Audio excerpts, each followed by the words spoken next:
Hello and welcome to Fair Rugby on Fair Sport for today's World Rugby Rankings preview. The third round of the Rugby World Cup gets underway tonight, and with it, there are a lot of permutations, lots of things that can happen, lots on the line with regards to how the world rankings are affected, especially because the number one spot is up for grabs. 1 versus 2 in the Springboks versus Ireland this weekend, which will affect the number one spot.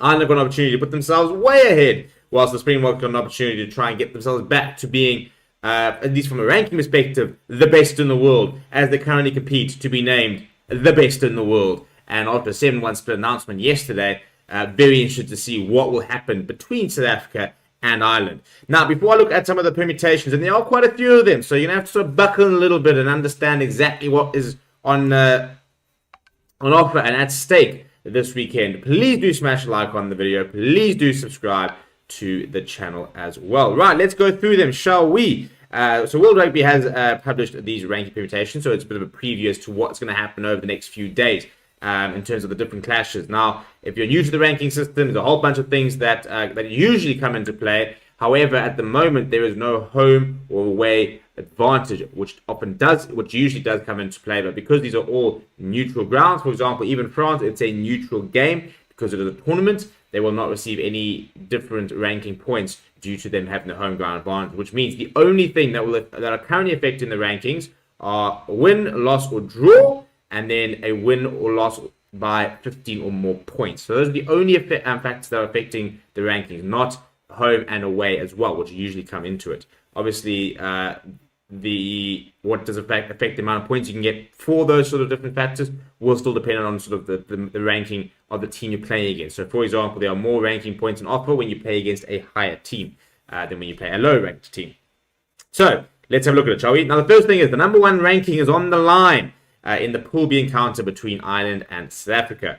At St. Denis on Saturday. South Africa could end Ireland's 14-month reign at the top if they are to win. And Andy Farrell's men will actually drop down to third. So Ireland will go down to third if France are victorious over Namibia. And if you've seen that French side, I think it's a pretty good bet. This is despite the fact that the World Cup hosts cannot improve their rating as a result of the 28.98 rating points between the two sides. However, Ireland will hold on to the number one ranking if they draw with South Africa, even though it won't be a lot of points. So if they draw, they will still hold on to the world ranking, world number one, but they'll be only number one by 0.09 points. A win would see Ireland's cushion over South Africa grow to as much as 6.05 ranking points if the margin of victory is more than 15 points. If beaten, South Africa will also slip below France, a victorious France, into third place. So a win first, a loss third. We won't stay second, as far as I understand, this weekend. Defeat for France, however, would see them drop below New Zealand, who do not play this weekend, into fourth place. However, they can fall no further than fourth. So the top four teams will not change with regards to anybody moving into the top four. Just the positions of them might change as well. Two other teams that are unable to improve their rating points are England and Scotland. Even if they have victories over Chile and Tonga, respectively. England's rating is 22.75 points better than Chile's, while Scotland's is 13.4 points higher than Tonga's. Scotland and England, therefore, will remain 5th and 6th, respectively, with victories. England could move above Scotland if they were to win and Scotland were to lose. If Scotland were to lose, they could be falling as many as 5 places to 10th if they were to lose to Tonga, depending on other margins and results. A defeat could see England drop to a new low of 9th, depending on other results. A draw between Wales and Australia, one of the biggest clashes of the weekend, could could see their Pool C rivals Fiji climb one place to equal their base position of 7th at the expense of the Welsh, whilst Fiji, who do not play this weekend, could actually jump as high as 5th if England and Scotland both lose and Australia and Wales draw. Australia will fall to a new low of 10th if they lose their Pool C meeting with Wales and Argentina beat Samoa. However, victory for the Wallabies could see them jump as high as 5th in the event that England and Scotland both suffer shock defeat. So England and Scotland lose, Australia win, they can go up to 5th. Defeat for Samoa will see them drop down to 2 places to 13th if Italy and Georgia beat the lower-ranked Uruguay and Portugal, whilst a win for Samoa will see them rise to 9th, climbing above both Argentina and the loser of the Wales-Australia match. Manu Samoa have not been ranked as high as 9th since 2015. Portugal will become the higher ranked of the two nations for the first time if they beat Georgia in Toulouse, whilst they have not beaten their rivals since 2005, but a new high awaits them if they can record their first ever World Cup win. Portugal could climb as high as 13th, depending on the margin of victory and the result of other matches. Georgia, on the other hand, will fall 1 place below Japan if held to a second draw in as many years by Portugal, 2 if Tonga shocks Scotland. They can only improve on their 13th place in victory if Italy fail to beat Uruguay or Samoa are beaten by Argentina. If both of them lose, then Georgia will climb to 11th, the record-equaling position they were in when the tournament kicked off. Uruguay will have to beat Italy by more than 15 points to become the higher ranked of the two nations, a scenario which should see them equal their highest position of 14th. Defeat for Italy would see them fall 2 places, between 2 and 4 places, depending on the margin and results of teams around them.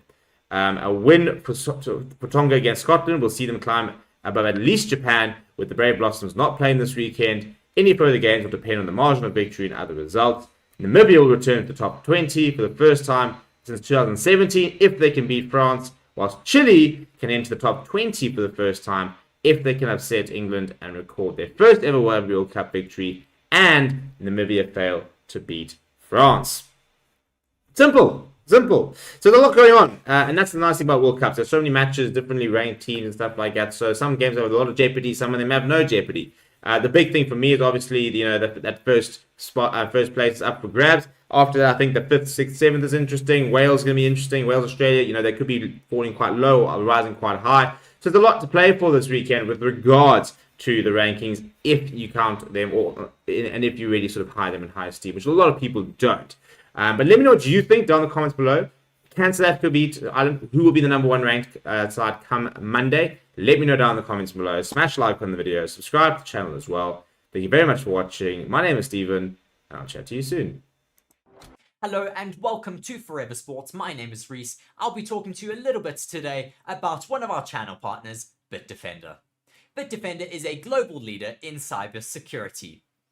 BITDEFENDER is committed to defending people all around the globe against cyber attacks, as well as to transform people's digital experiences.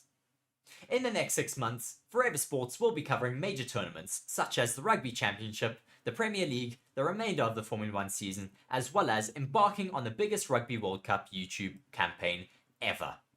To ensure that these are all a success, it is imperative that the Forever Sports channels and platforms remain uncompromised. And with BITDEFENDER, we can be assured that our cybersecurity needs are being taken care of.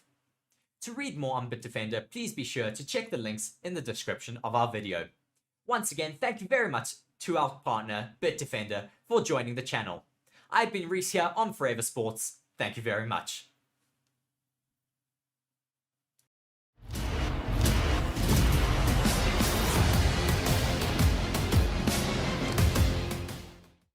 Hello everybody and welcome to Forever Rugby on Forever Sports. We are now previewing Italy versus Uruguay, which will take place, of course, tomorrow, the 20th of September at 5:45 French Standard Time. Of course, that's for the World Cup times, and for where else you are in the world, of course, go and check that out. So, it's not often these two teams play against each other, so it's going to be a bit of an interesting matchup. Obviously, Italy heading into it, of course, favourites. So they've only played each other between 1999 and 2021 4 times in total, of which Italy have won all 4 games. So let's go through those winning margins that we've seen. So in 1999, Italy won 49-17. 2001 they played and Italy won 14 points to 3. 2007, 29 points to 5. And most recently in 2021, they won 17-10. So that was quite a close meeting, of course, previously. So the highest score, of course, being that first game in 1999, where Italy won by 32 points. This will be the first time since 2001 that these two teams have met within the space of 2 years, following a 14-year gap between the last 2 meetings in Montevideo and Parma. Italy have never been ahead and all level at halftime in all 4 previous meetings, but Uruguay have never trailed by more than 8 points at the break. So usually the first half's quite close. It's only the second half that Italy start to run away with it. Quite an interesting little piece there. This will also be the first time these two teams have played each other at a neutral venue. So it's the first time they're meeting in the World Cup. So that's obviously very, very interesting to note. So let's go through here. The Italy Rugby World Cup history, I suppose. We're going into this. They've only ever made it in the pool. And of course, they are probably the closest they've ever been to being able to get out of that pool, with New Zealand bolting a little bit against France. And of course, Italy have got a lot of points going into this game. So they could aim, of course, to try and get a bonus point victory and then hope that they can do something against New Zealand. And maybe that for the first time ever, they can make it past the pool stages. All eyes on Italy, of course, and of course on New Zealand to see whether or not they can upset the very, very famous All Black side. Okay, so yeah, that's the one thing. Uruguay, of course, have only been in the World Cup 4 times, on the other hand, and have also never made it out of the pool. They've only had 3 victories, and they came against Spain in 1999, Georgia in 2003, and Fiji in 2019. It's unlikely they're going to get a victory tomorrow either against this Italian side. It's quite a strong Italian side. But, of course, they could head into it hoping that they could. So, let's go through those team lineups, shall we? First, we'll go through Uruguay's team. So, starting our front row, we've got Matteo Sanguinetti, German Kessler, and Ignacio Peculo. Going to our lock pair, we've got Felipe Aliaga, Manuel Lendikar. Then our loose forwards, we've got Manuel Ardao, Santiago Chiveta, and Manuel Diana. In the number 9 position, Santiago Arata. Then in number 10, of course, Felipe Echeverri. On our wings, we've got Nicolas Freitas and Gaston Mires. In our centre pairing, we've got Andres Villaseca, of course, the captain for Uruguay. And of course, alongside him is Thomas Inciarta. And then at the fullback position, we've got Baltazar Amaya. So that's the starting 15 for Uruguay. And we go across to the other side and we see the Italian side, which is just that much stronger, of course. Our front row, Danilo Fischetti, Giacomo Nicotera, and Marco Vecchioni. Then our lock pairing, we've got Nicolo Canone, Federico Ruzza. And then our loose forwards, Sebastian Negri, Michel Lamaro, of course, who's captain for that Italian side, Lorenzo Canone as well at number 8. Alessandro Garbisi will start at 9. And number 10, number 10, Tommaso Allen, of course. Number 11 and number 14 will be Montana Ione and Lorenzo Pani, our centre pairing for this weekend, or for tomorrow's game. Paolo Garbisi and Juan Ignacio Brex. And at fullback, we've got Angie Capuzzo. Naming the subs for Italy as well, Luca Bigi, Federico Zani, Pietro Ceccarelli, who will of course be the front row substitutes, Dino Lam and Manuel Zuliani, Giovanni Pettinelli,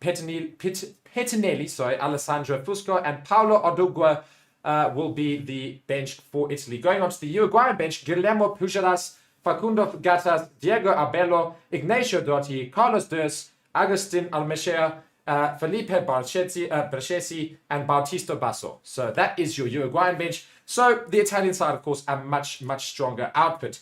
So we're at the venue here in Stade de Nice, which has had 9 tries scored at the venue so far. And Scotland will play Tonga here on the 24th of September in the final game at the stadium. So we continue on in this venue here in Stade de Nice. A very beautiful stadium. And our referees for this clash here and this encounter, referee Agnes Gardner, of course, from Australia. He debuted as a referee in 2011.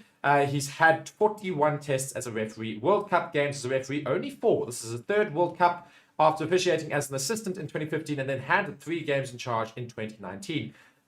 So, yeah, this is match 17 of the Rugby World Cup. And I think let's just do a little bit of predicting here.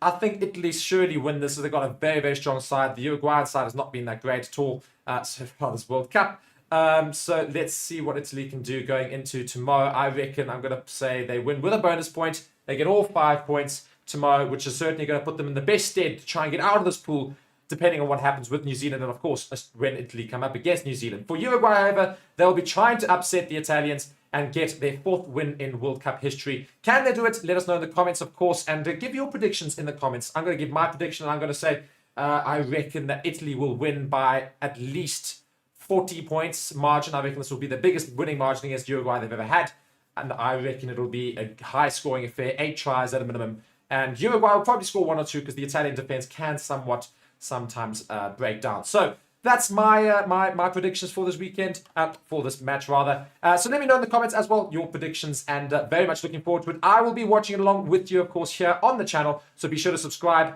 and turn on notifications so that you guys get notified when we go live for tomorrow's game on the 20th of September. Thank you so much for watching Forever Rugby on Forever Sports. My name has been Mark. Again, I'll see you tomorrow. Cheerio.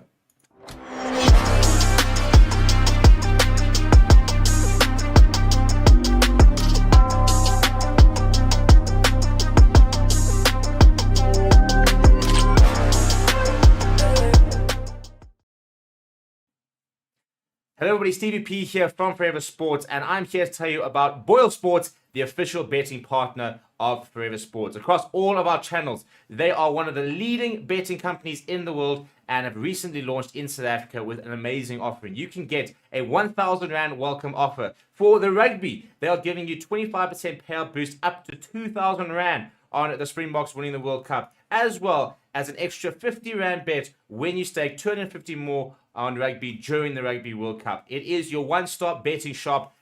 That is BOYLESPORTS. Come and join us in the community. Check the links in the description to sign up, get yourself an account, and make sure that you are winning big with BOYLESPORTS.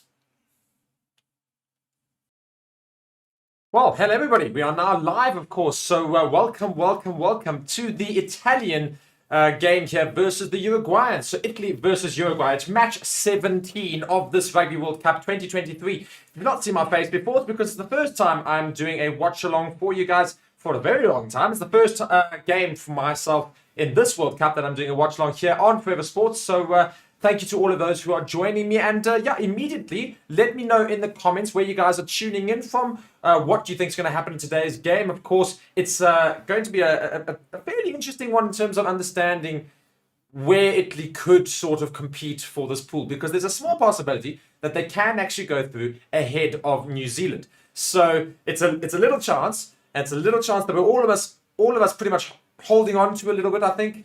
And that's, of course, if Italy can make sure they get all 5 points today, they give themselves the best possible chance at going through to the pool from the pool stages, of course. So Uruguay, on the other hand, are going to try and cause an upset here. Not got very many wins at all in Rugby World Cup history. They've only got, I think it's 3 or 4. I think it's 3, if I remember correctly. You've just watched my build-up, so hopefully you'll be able to tell me again. But I remember it being 3, I think it is. So they're looking for their 4th victory here against the Italian side. So yeah, can they pull it off? Can Italy hold on to it? Can they get all 5 points with, of course, a lot of tries? So it's the first game of match week 3 in the Rugby World Cup, the 3rd round, that is. Italians, of course, have won both their games so far with bonus points. So can they continue on with this trend? So looking at the Italian players, let's go to the notes. So head coach Kieran Crowley has made 4 personnel changes to his starting 15 from the team who defeated Namibia 52-8 in the opening round. So Marco Riccioni comes into the front row, Nicolo Cannone comes into the second row, and Alessandro Garbisi into scrum half, and Lorenzo Pani to the wing. There are 9 survivors in the matchday team, though, from the last side to play Uruguay in Parma in 2021. All those players, of course, pretty much there. Yeah, we've got 5 players in the matchday 23 squad that play club rugby in France, so it's not new to them, this sort of venue.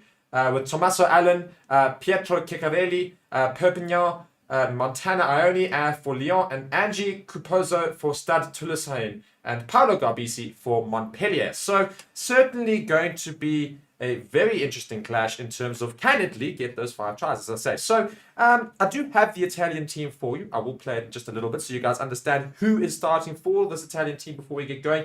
And I see we've got Stephen Kirker in the comments. We've got a few more people joining us. So please let me know where you're tuning in from. Great to have you all alongside me. Of course, my name is Mark. This side. What am I doing? This side. My name is Mark. And I'm going to be joining you for this entire game. And please be sure to subscribe to the channel. As you can see with the little subscriber thing down over there, we've got 43,900-ish odd, or 43,700 changes regularly. We're almost at the 44,000 mark anyway. That's the point that I'm trying to make. Please hit that subscribe button, like the video so that we can get over that milestone, and be very much appreciative to all of you who are tuning in from wherever you are in the world. And again, who's going to score tries today? Can Uruguay cause an upset? Looking at the poll currently, we've got Italy Italy with 77% of the votes for who will win this clash. Uruguay with only 21% and a draw getting 3% of your votes. So continue to go and head on to that poll there and vote for it. Meanwhile, however, let me just prepare it up here ready for you. This is your Italian team for today.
Right, so that is your Italian 23 for today. A very exciting team, and of course, a relatively inexperienced team, and obviously with their certain exceptions, the likes of Alan, of course, being there, done that, and I do believe number 6, of course, for Italy, Mr. Sebastian Negri, is making his 50th international cap today. A very special day for him, of course, against this Uruguayan team. So, Italy here, certainly the favourites heading into this game. And let's talk a little bit, though, about the Uruguayan team. So, going into this match week, we've got head coach Esteban Meneses has made only 2 changes to his starting 15 from their last game, with German Kessler coming in at hooker and Gaston Mieres onto the wing.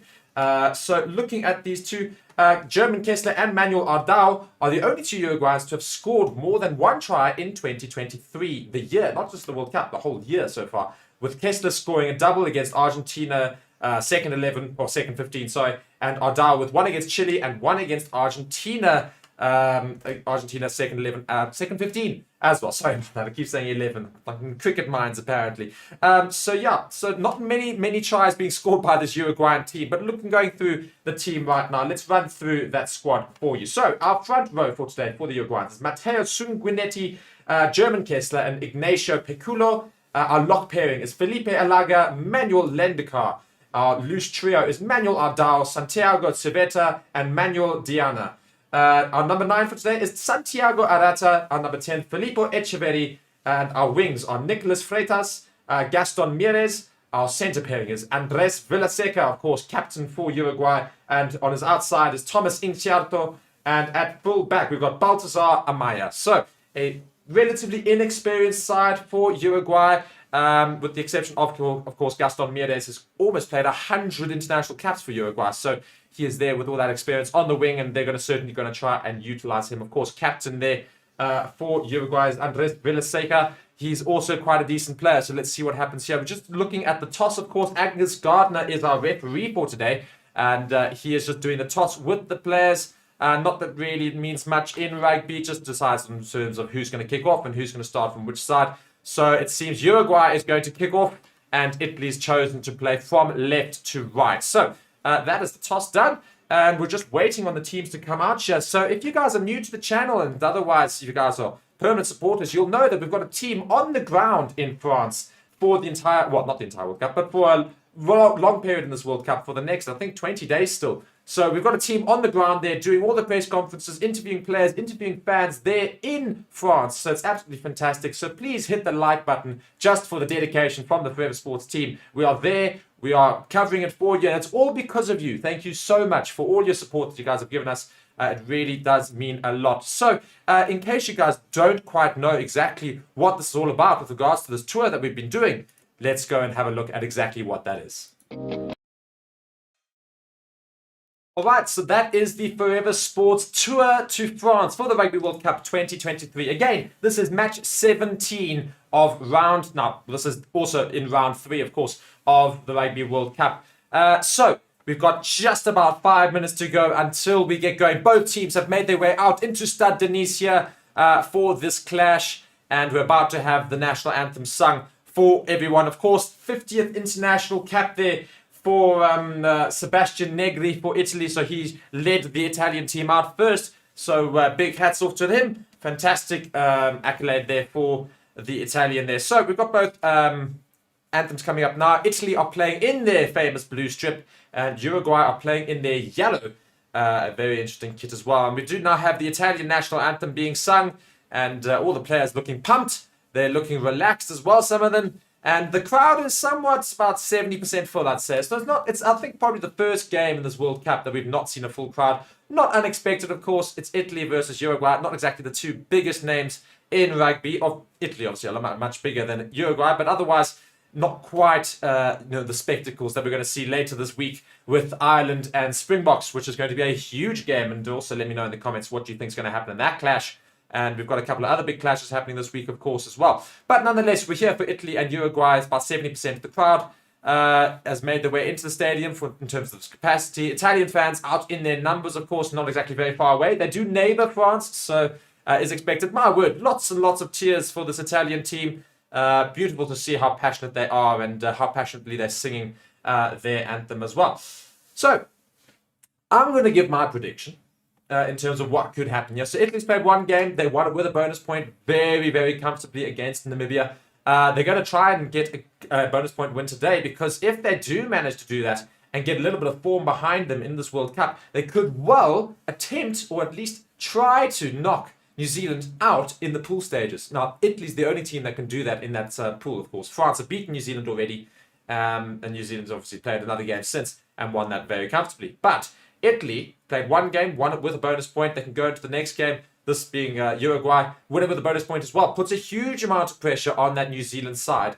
And if Italy can do something in terms of getting bonus points in both their games against France and New Zealand, they could just make their way through to the quarters ahead of that All Blacks team. Very unlikely, but it all depends on how they can do today. And it's all about building up that confidence and trying to do exactly that. Nobody goes to the World Cup just there to play. They want to make it through to the next round. They want to get as far as possible. They want to win. And I'm sure this Italian side feel confident as ever. It's probably the best Italian side they've ever had heading into a Rugby World Cup. So I'm sure they're going to be feeling very confident in terms of beating Uruguay today. But can the Uruguayans, as brave as they are, match the Italian energy? My word, the anthem has been sung at another level for Uruguay, and they're very passionate. The few fans that made their way out there, they've pretty much cordoned off into a little part of the stand, are very, very much excited for what's going to happen today. So, national anthems are finished. The players are now taking to the field. We are just about to have kickoff here in Stade de Nice,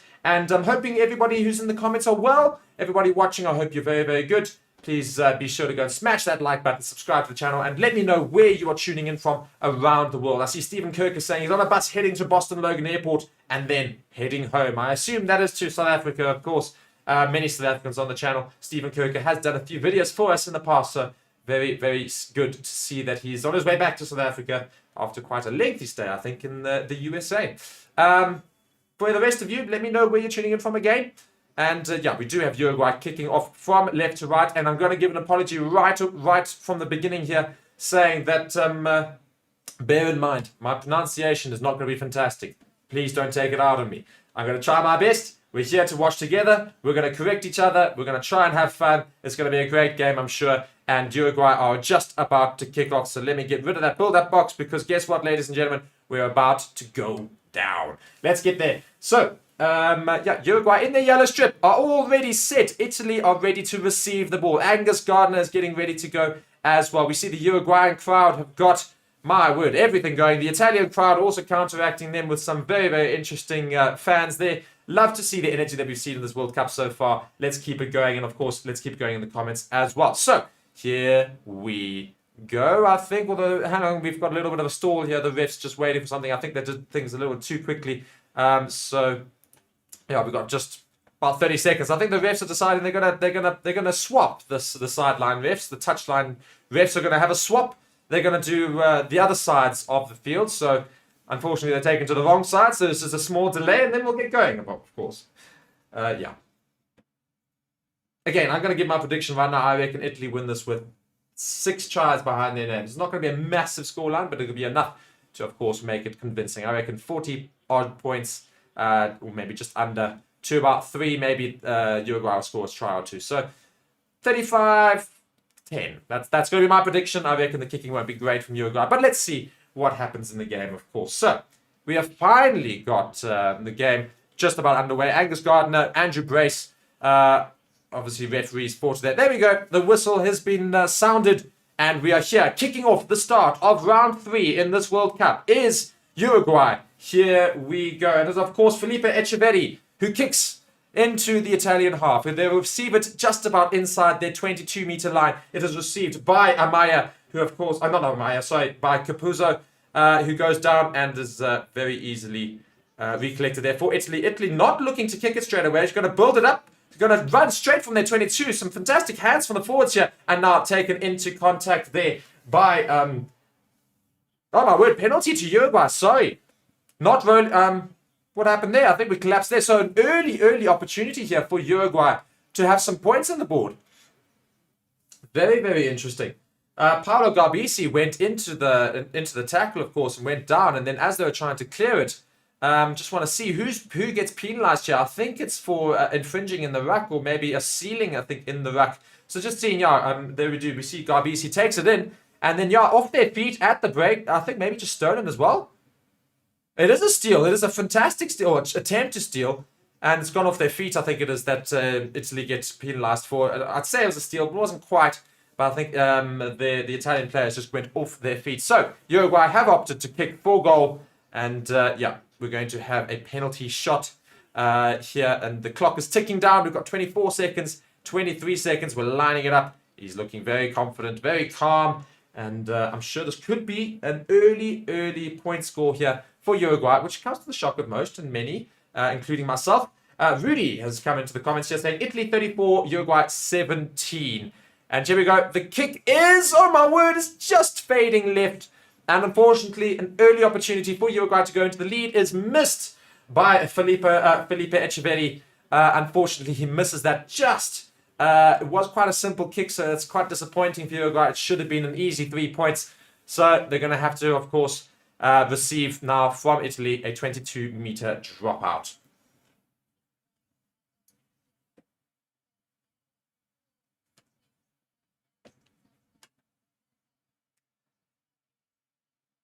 It's quite a slow start to the game so far. We're really not in a rush to get things moving. It's not quite as blitz a start as we've seen in other Rugby World Cup games. But nonetheless, the ball is now kicked forward there by Tommaso Allen. And Uruguay now receive the ball. And we're going to rush up into the middle of contact there. In the middle of the field, two props of Italy doing very well there to make that tackle in midfield. Now, we get it out from Arata, who takes the ball out, of course.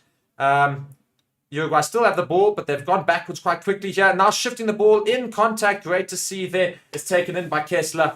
Oh dear, it's knocked on by Italy and by Uruguay, sorry. And Italy now pounce upon that great tackle there was. Now, can they make advantage of this break and play? Here we go. We've got now, of course, at the back, it is Capuzzo. He's covered it forward. He's chasing it himself. And it's recovered very, very well there by Ione. But he's taken back into his try line meter, which means he's carried back, which means it will be an Italian scrum on the 5 meter. Fantastic work from the Italians there, driving Uruguay back.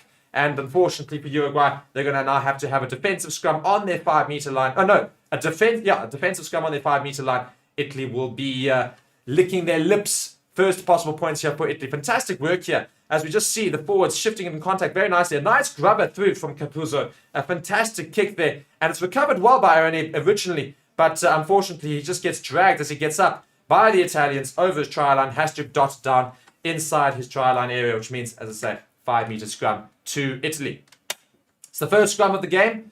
Italy, again, should be very dominant in this area as well. Let's see if that does unfold exactly as it is. Capuzzo, I'm sure, is going to be in my mouth in terms of the name many times today, because he is going to be a bit of a playmaker for Italy, and we've already seen there providing an early opportunity. And the scrum straight away goes down, and we're going to have a reset scrum. So Italy looking a bit stronger now. They just had an early penalty against them. They're fine now. They're absolutely fine. They're on the 5 meter of Uruguay, likely to score within 5 minutes here of the game.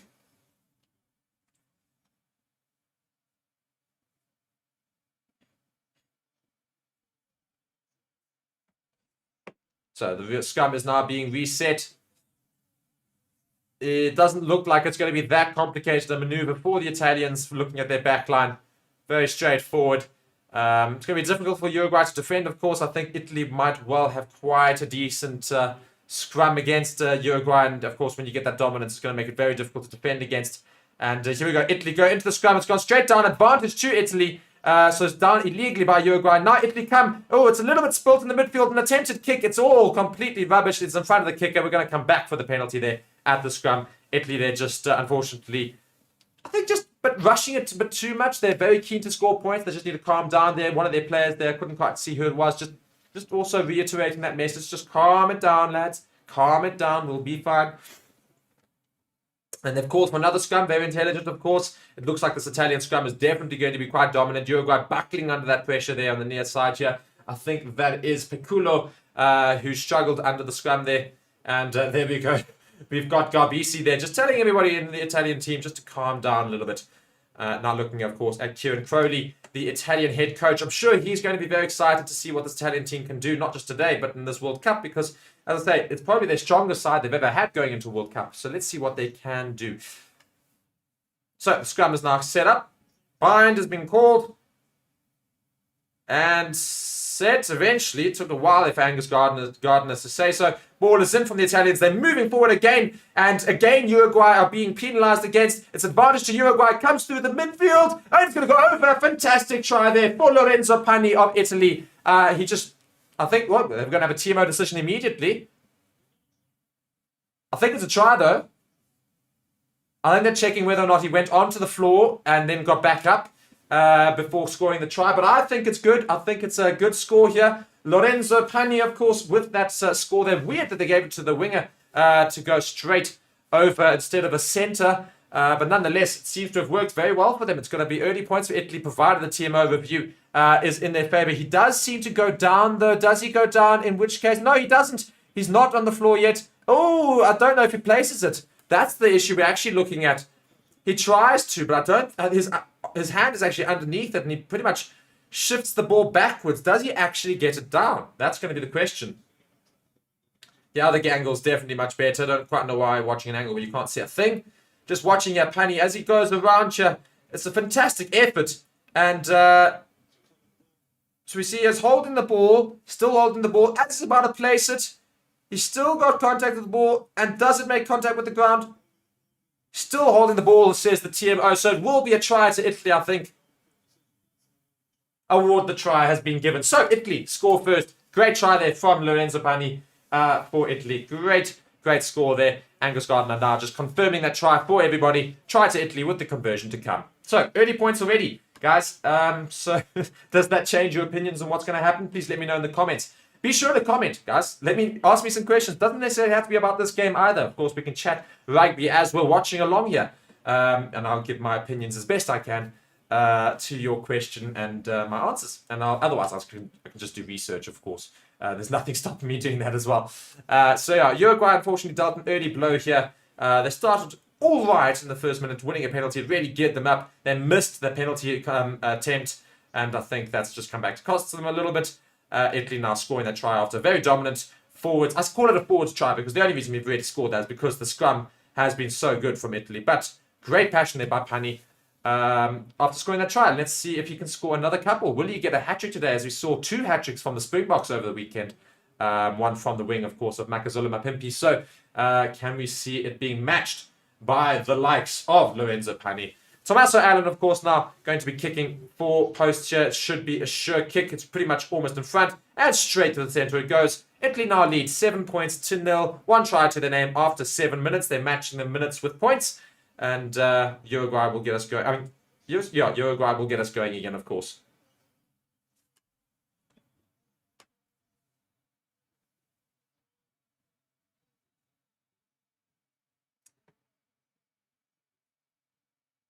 So there we go. Echeverri has got the ball in his hands and he drop kicks into the 22 meter, just inside the 22 of Italy's half there, and goes down.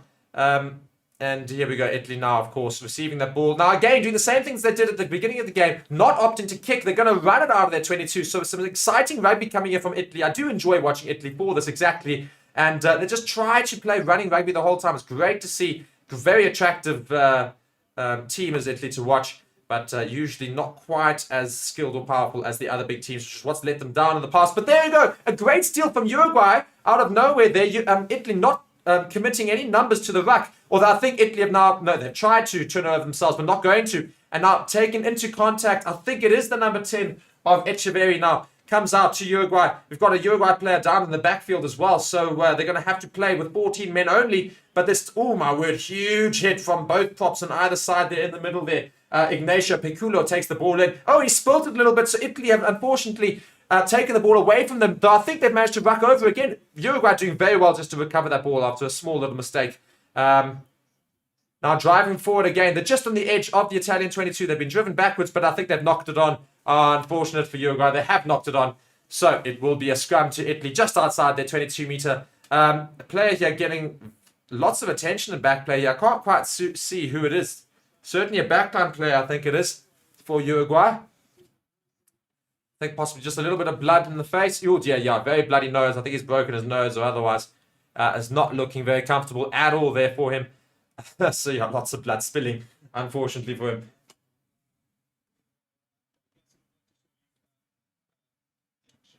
Oh, we're going to see the actions of someone.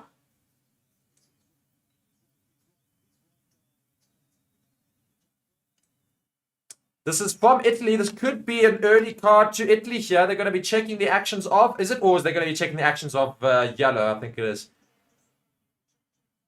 We've got a check call, as we say, to the TMO. So let's find out what's happening. There's been lots of TMO calls so far this World Cup. Lots of cards being shown as well. Everybody's been up in arms and otherwise about it. And so we're just seeing the actions of... Is it 13 or was it blue? Nah, that's nothing. There's absolutely nothing in this. There's no check needed here at all.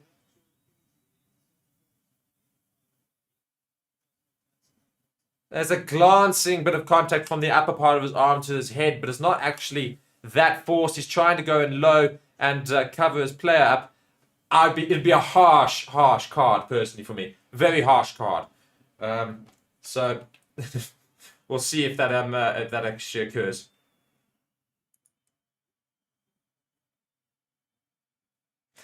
Reza here in the comments saying, desperately need Italy to do well for my fantasy, but a Uruguay win would be great. It would be great. However, I'm actually more backing the Italians because I'd love to see the Italians perhaps try and do something in their pool and maybe, really scare the All Blacks into playing a full-strength side against Italy, which they probably would have done anyway, but, just to try and maybe see if they can get any points out of it. Maybe they can knock the All Blacks out in the pool stages here. So that's what I'm going to be hoping for, is I'm hoping that Italy will get a bonus point win, because that for me would make it far more interesting in the pool, because Uruguay at the end of the day are not going to do anything. But it would also be great for Uruguay to get that victory, which they, of course, don't get very often in the Rugby World Cup. I think it's just going to be a penalty only. Yeah, penalty only indeed it is. So the correct call, I think, made in the end. It's a little bit high, but nothing dangerous, really. It's not intentional. It's lots of mitigations, very low. It doesn't quite connect with his head. Lamaro there just having some discussions with the ref from Italy there. So it will be a penalty to Uruguay just outside Italy's 22-meter line on the far touchline. And I think they're going to be going for the corner. They are indeed. So Echeverri will be kicking into the corner for Uruguay. Will they attempt to maul this ball over? I'm sure they will. It's a good kick. It's just on the 5-meter line. So, Uruguay with an early opportunity here to score a try against the Italians after going down 7 points. So, just about the 10-minute marker here, and Uruguay have a chance to score some points.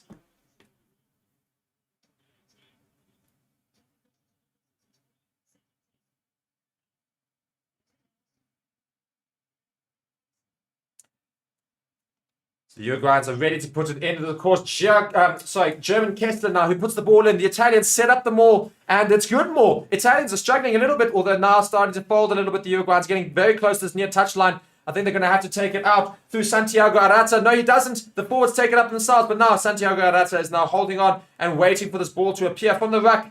It's been called. It was a maul, of course. It went down. The ball did not get released, and Angus Gardner has called a scrum to Italy. Harsh call, I think, a little bit, because I do think that this spread and there was a split from the maul, and it would have been a tackle otherwise, and otherwise not running away. But he's said that it was still part of the same maul, so it will be a scrum to Italy on their try line. Stephen Currie here saying Italy can dream, and the bonus point win keeps it alive. So assuming they get that today, what kind of game do they try against the All Blacks in France? Well, they have to make sure they get at least the losing bonus point, which means it's going to be a very tight game. It's going to be a very defensive game, I think, for Italy against the likes of the French and the All Blacks. But that's a difficult thing to do against those two teams who love to run with the ball. Of course, France got a seriously good forwards pack, and I'm not sure the Italian pack matches quite up to that. So it's going to be quite difficult. I mean, the pack weight for Italy is only 875 kilograms compared to that of Uruguay, which is 859. So it's a very light pack in comparison to some of the other ones we see in the World Cup for Italy. So that against France is going to be very difficult. We've got a reset scrum here. Uruguay really struggling a little bit in the scrum time at the moment.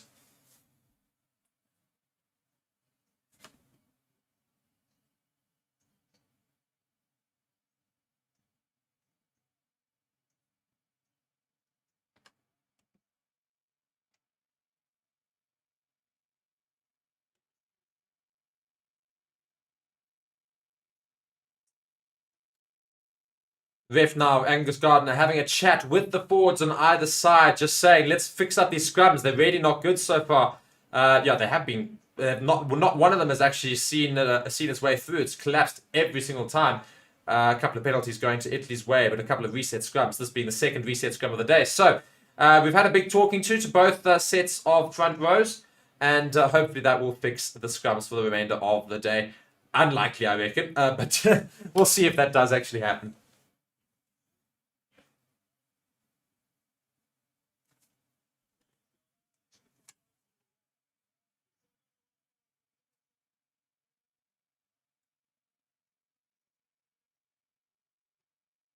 Scrum now being set up by Angus Gardner.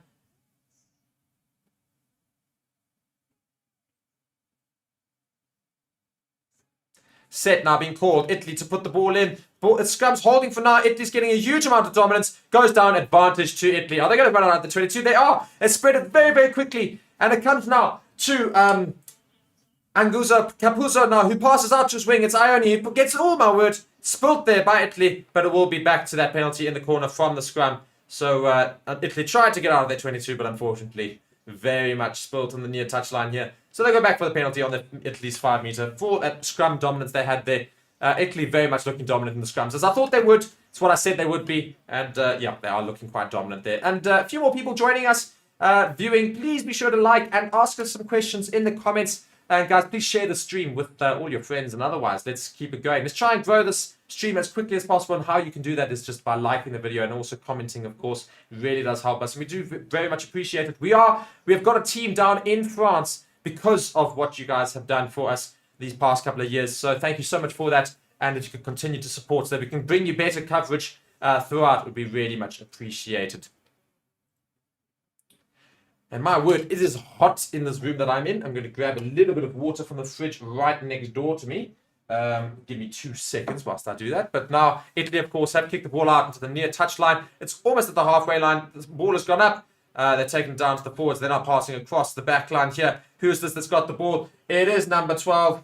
It is Paolo Garbisi. Sorry, I don't know what I was saying. There we go. Got the forwards now breaking away. It's coming now to Federico Ruza. Oh, he gets driven back quite badly there. So it's going to be taken out by Garbisi. No, there we go. Penalty to Italy.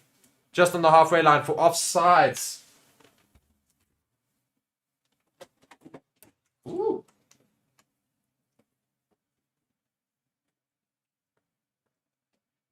I think they've called a shot of Italy. They have indeed. So Italy are going to have a go at post here. Great little piece of play, though, from Italy. Some very, very good soft hands. And otherwise, great coordination from the forwards and the back line in terms of the move. Great piece of rugby. But unfortunately, it didn't quite work.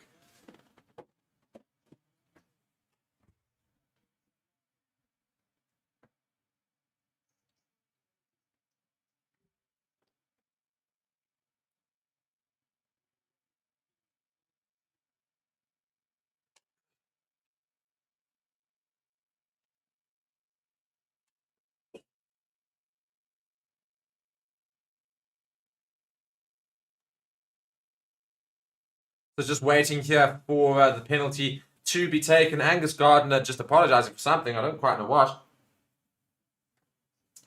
Italy no longer going for the shot. It sounded like they were going for the shot, but they're no longer now. They're going for the corner. Seems they've changed their mind. I think Angus Gardner might have just been a little bit forward with...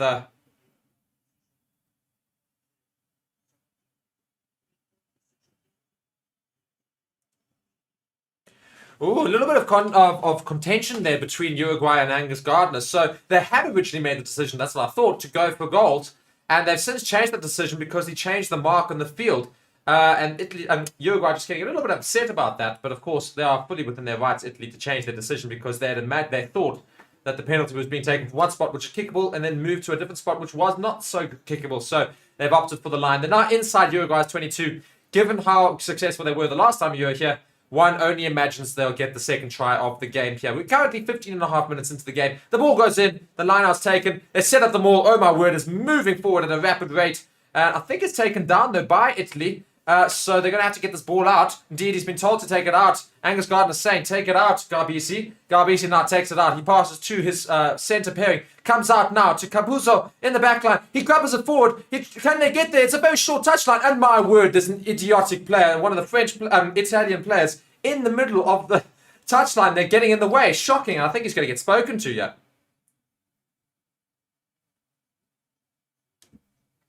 It's an obstruction in the try line here. Just watching what happens here. You see Capuzzo takes the ball. He grabs it forward. And there's an Italian player who's just chilling in the corner there, preventing everybody from... What madness is this? Penalty to Uruguay. Surely this would be for obstruction from their own players. We're going to get a very good explanation. Let's just listen into exactly... Because I've never seen this before.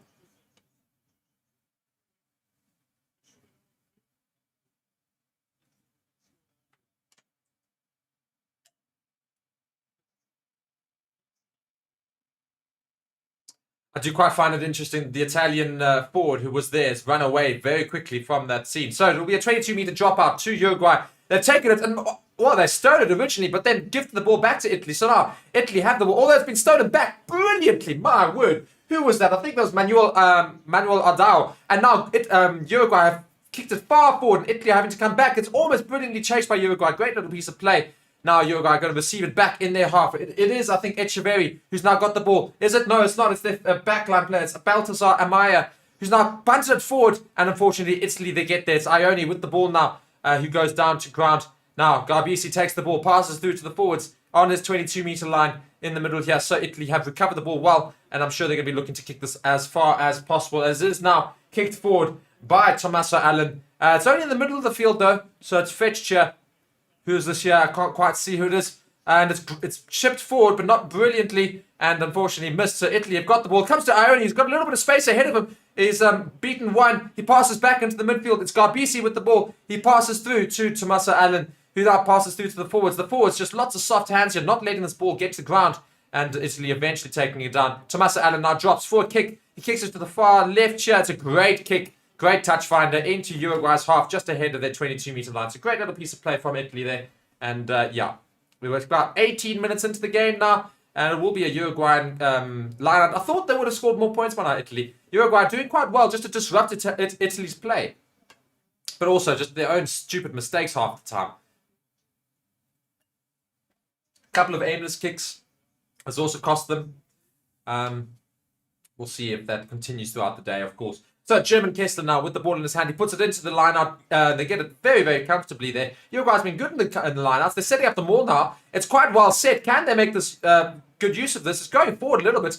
And they're still continuing on forward. They've made about 5 meters. Now about 6 meters. It's still going a little bit. It's disrupting now. There you go. Santiago Arata will take the ball out, of course. He's punted it forward. It's a good chase from Uruguay. They're going to... Oh, I only spilt it. And Uruguay get the ball. He's on the ground. He's passed it back to his players. So Uruguay have the ball in broken play here. Oh, my word. We don't know quite what we're doing here. It comes back to Arata, I think it is. Indeed, he goes into contact. But Uruguay doing very well just to disrupt yet again. Now, it's grab it through from Echeverri. It's gone into the corner. It's a great kick. Oh, my word. It's almost a brilliant kick. It's unfortunately just on the wrong side of the corner flag.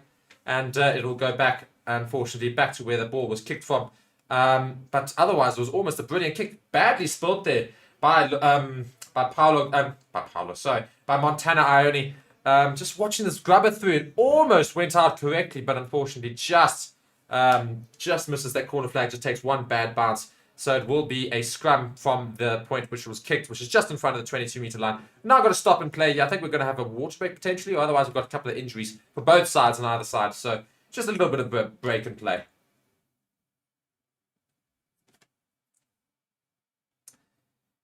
And again, please be sure to like the stream, guys, and subscribe to the channel if you're new. My name is... I keep doing this. I'm that uncoordinated. You see, I've got it...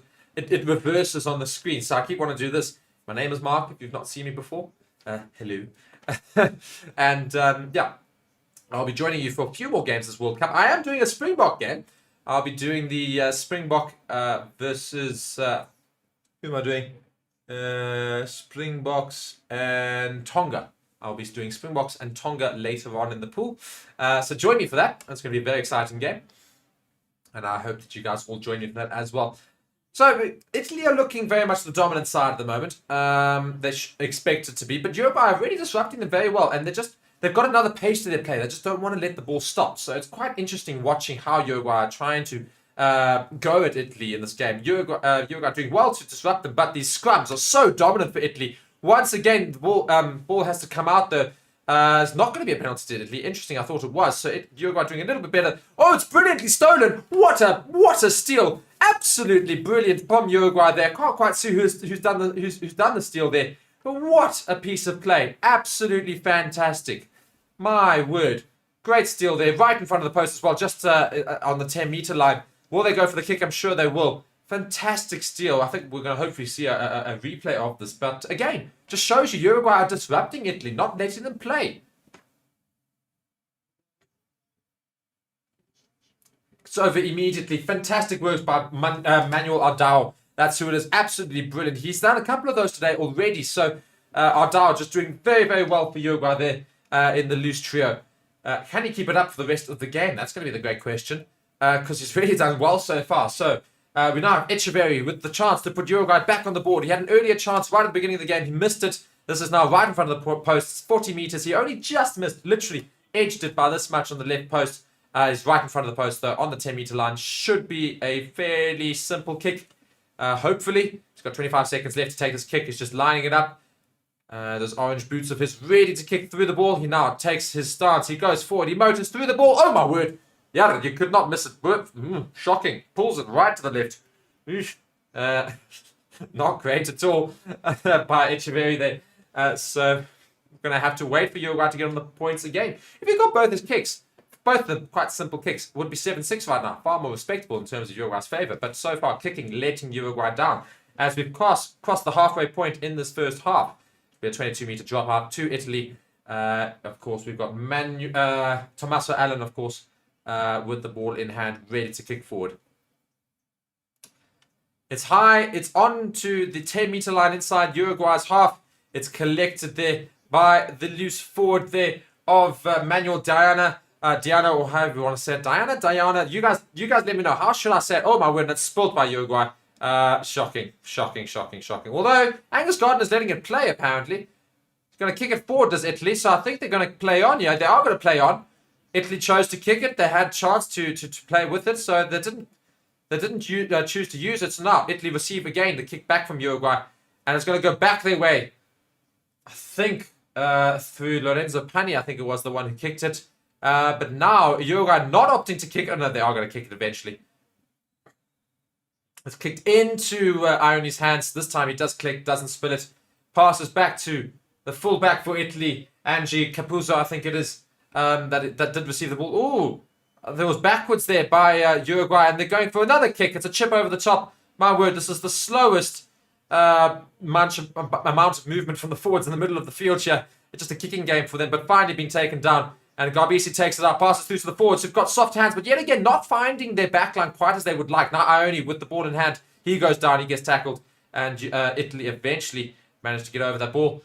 Pass through the forwards again. You just keep seeing this from them. They keep doing these dummy runs and passing through to the backline. Oh, it's intercepted! It's intercepted! Uruguay's going to go through to the corner. Oh no, Echeverri's going to get tackled on the 5-meter line. What an idiot! He had it. He could have had it, and he couldn't get there eventually in the end. Uruguay still on the 5-meter line here. Can they score the try? My word. Almost a brilliant little piece of play from Echeverri, but unfortunately didn't have the pace to get into the corner.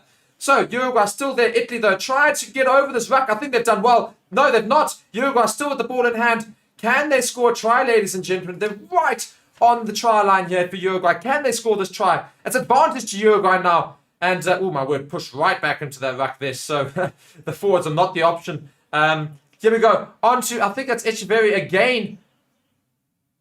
No, it's not. Echeverri now fielding the ball. And, oh my word, it's a little bit of offsides again from Italy. I think that's another, yeah, indeed, offside penalty to Uruguay. So Uruguay right on the try line here. Italy need to be careful. A couple more penalties in this situation. They could result in an early card because, of course, racking up penalties in this sort of danger zone is quite a thing.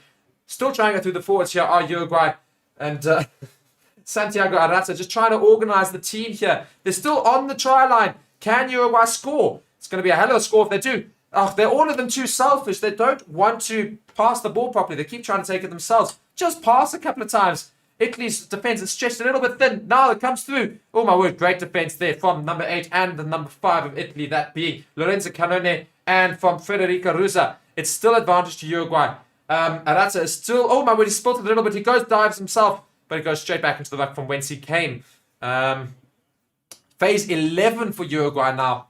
Can they score? It's going to be a hell of a score if they do. But I mean, Italy, how stupid were they? Really, really simple pass they made. They're eventually going to come back to this penalty. And it is going to be a yellow card for another penalty. There you go. Consistently, I said so. They've got to be careful. So many penalties in quick succession to Italy. And they've got a yellow card. It is number 4, Nicola Cannone, of course, has got that yellow card. Big loss for Italy in the second row. So, Uruguay can now play against a 14-man Italy right in the try line with a penalty. Surely they opt for the scrum, I would have thought.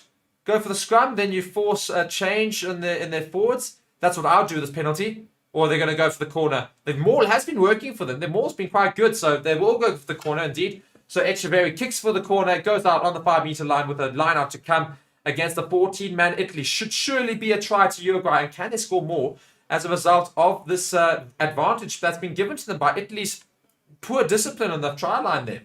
Araberger just asking in the comments, did he miss the kick? He did. He missed the second kick of the game. It was fairly simple. Should have got it. Has missed it, unfortunately. So, we've now got the line-out taking place. It's gone to the front. Oh, it's an interesting little move there. They've passed it off to the second pod, who tried to go forward themselves. They're still going forward. It's going to go over the try line. He's over, but has he scored? He has gone over, I think.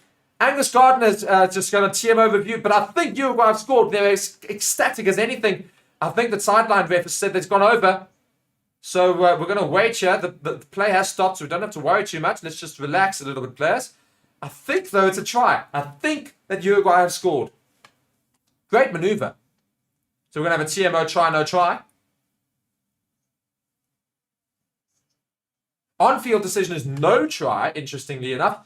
We're going to find if there's any evidence to support that it is, in fact, a try. So we're going to go back to the TMO again. It's been busy so far, this game.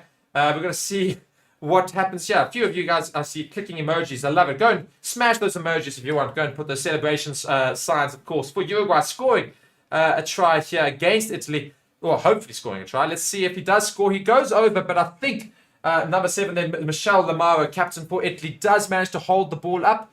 Although, does this ball go down? I think it goes down separate to Lamaro. So let's see a different angle. Hopefully, does this ball get down? Oh, it does.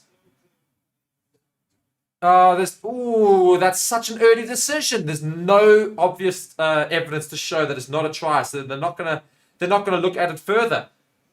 They're gonna look at one more angle, hopefully. So I think they're now looking for yellow cards, perhaps. They're just seeing if there's a penalty before that.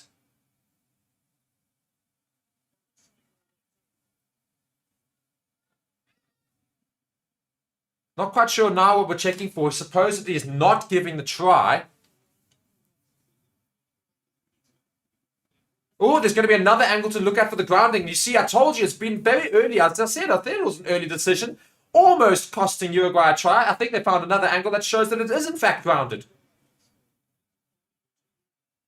I think we're going to see that the grounding is in fact made by Uruguay. Let's see. Ball goes down. I think he does get over. That ball hits the ground. I think Lamaro's arm separates. And the ball is then touching the ground. That's a try. Come on, give it a try. That's a try to Uruguay. Yeah, right. Watching another angle here.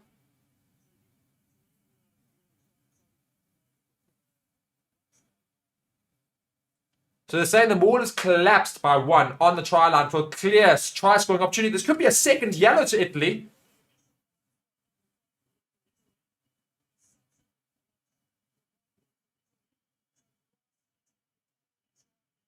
Penalty try, yellow card.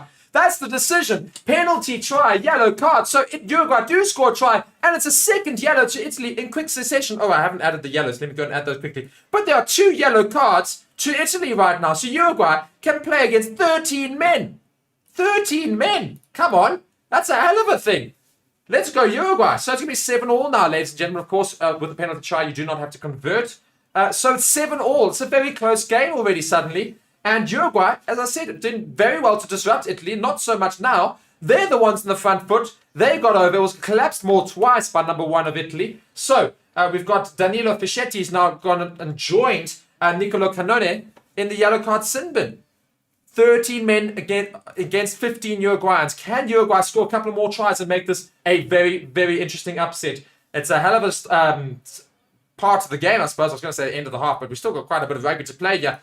So Italy kick it off again. Uruguay with their tails up. Can they get the ball? They do manage to get the ball. They missed the pod though. In their side, they're 22. Can they go and take on Italy? If you're really, really brave, you try run it out of the 22. Indeed, they are going to try. It's Echeverri here with the ball. He goes to his blind side. Oh, it's almost spilled by Uruguay. Eventually, they do opt to kick. So they have kicked it now forward. And it's collected there very easily by Angie Capuzzo, who comes forward and he kicks it forward into the Uruguayan half. It's quite a deep kick. And eventually it is fielded by Baltazar Amaya, who now kicks himself. Oh, it's not a great kick. It's a hell of a mess up. And Italy do win that kicking battle quite convincingly. Italy now with a line out just outside Uruguay's 22. Really shocking kick there by Amaya. And hopefully he's got better kicks to come in the future. Berger just saying, called it for Uruguay on SUPERBRU with 4. Let's go, indeed. So that's very interesting. So he's saying that Uruguay are going to win this game. So that's quite a brave call, of course. So let's see if that does actually happen. I love the confidence though. I love the prediction of having Uruguay win this game. Could be a hell of a prediction. Italy, of course, now after that line out, they're mauling it forward with 2 less forwards in their team. The maul is moving forward though against them. So still managed to gain a bit of ground there. It's gone down to ground now, just outside the 22-meter line as they passed it out. Garbisi now forwards it through to Giacomo Nicotera, who goes backwards and now getting rubbed over is Uruguay, and they've stolen it. It's once again the main man, Manuel Ardao, who takes the ball. Now Uruguay can play. They've got numbers on the wing here. Can they run it out of their own half? It's against the 13-man Italy. They spread it. I think that ball was forward though, but it's gone down eventually. Number 14, Gaston Mires takes it down, but now they need to spread it again. They're still trying to spread it. Echeverri there with the forward pass. Oh my word, no. Oh, Uruguay were coming forward so well. That's so depressing. That's so upsetting for Italy. For Uruguay. What am I talking about? Not upsetting for Italy. So upsetting for Uruguay there. They were really on the counter there, and I was hoping they'd try and do something. But unfortunately, just in the middle of the field there, forward pass by Echeverri. That's so upsetting. Uruguay were doing so well. Come on, Uruguay. You're doing something decently here. And it is definitely a forward pass. Dear. Definitely a forward pass. Let me know in the comments, guys, how surprised are you by the fact that we've got 7 points apiece after 30 minutes? I was predicting a huge scoreline for Italy here. I was thinking this Italian team will easily get over here. We've still got just under 6 minutes left, and of course it's going to be a scrum, which means they have to make 2 substitutions to Italy, or at least 1 at a minimum. Somebody else has to come into the lock pairing, so I don't quite know who's going to come into the lock. Perhaps Michel Lamaro. I think he might well come into that lock position. I think he has, in fact, gone into that lock position. Yeah, he has, so I'm correct. So Lamaro will fill in at lock, and of course coming off the bench for Italy to fill in for that yellow card replacement. He's come on. I can't quite see who's come on for. I think it was Ione. No, Ione's still there. Who's gone off the field temporarily?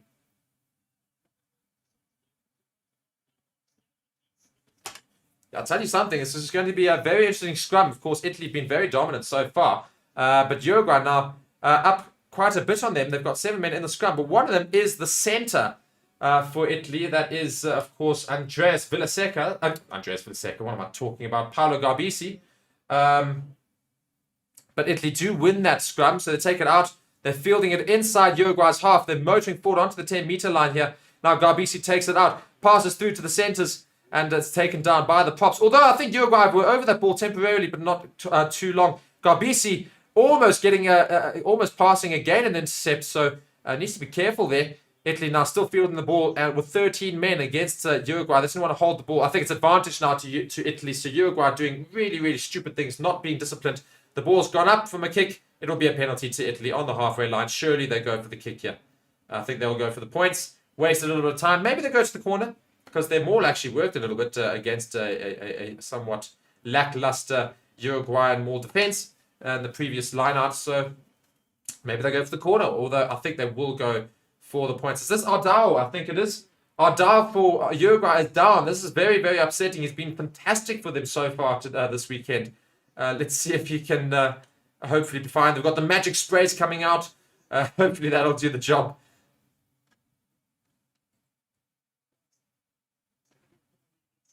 Oh dear, it's going to be a penalty against Italy.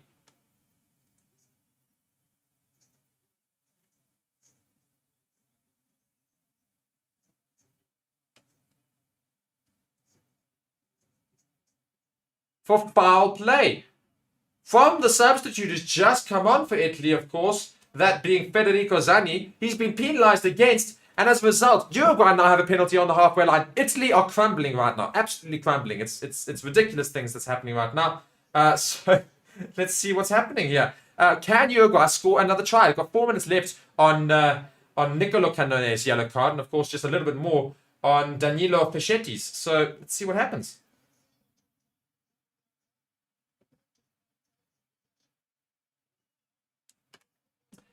So here we go. Echeverri now to kick into the corner for Uruguay. And is it a good kick? It's not a great kick. It's not a great kick at all. It's onto the 22-meter line. Just watching here why this is actually a penalty against them. For retaliation after the whistle's been blown. Fortunately, Lamada just having to try and speak to his team just to tell them to calm down. Their discipline's not being good.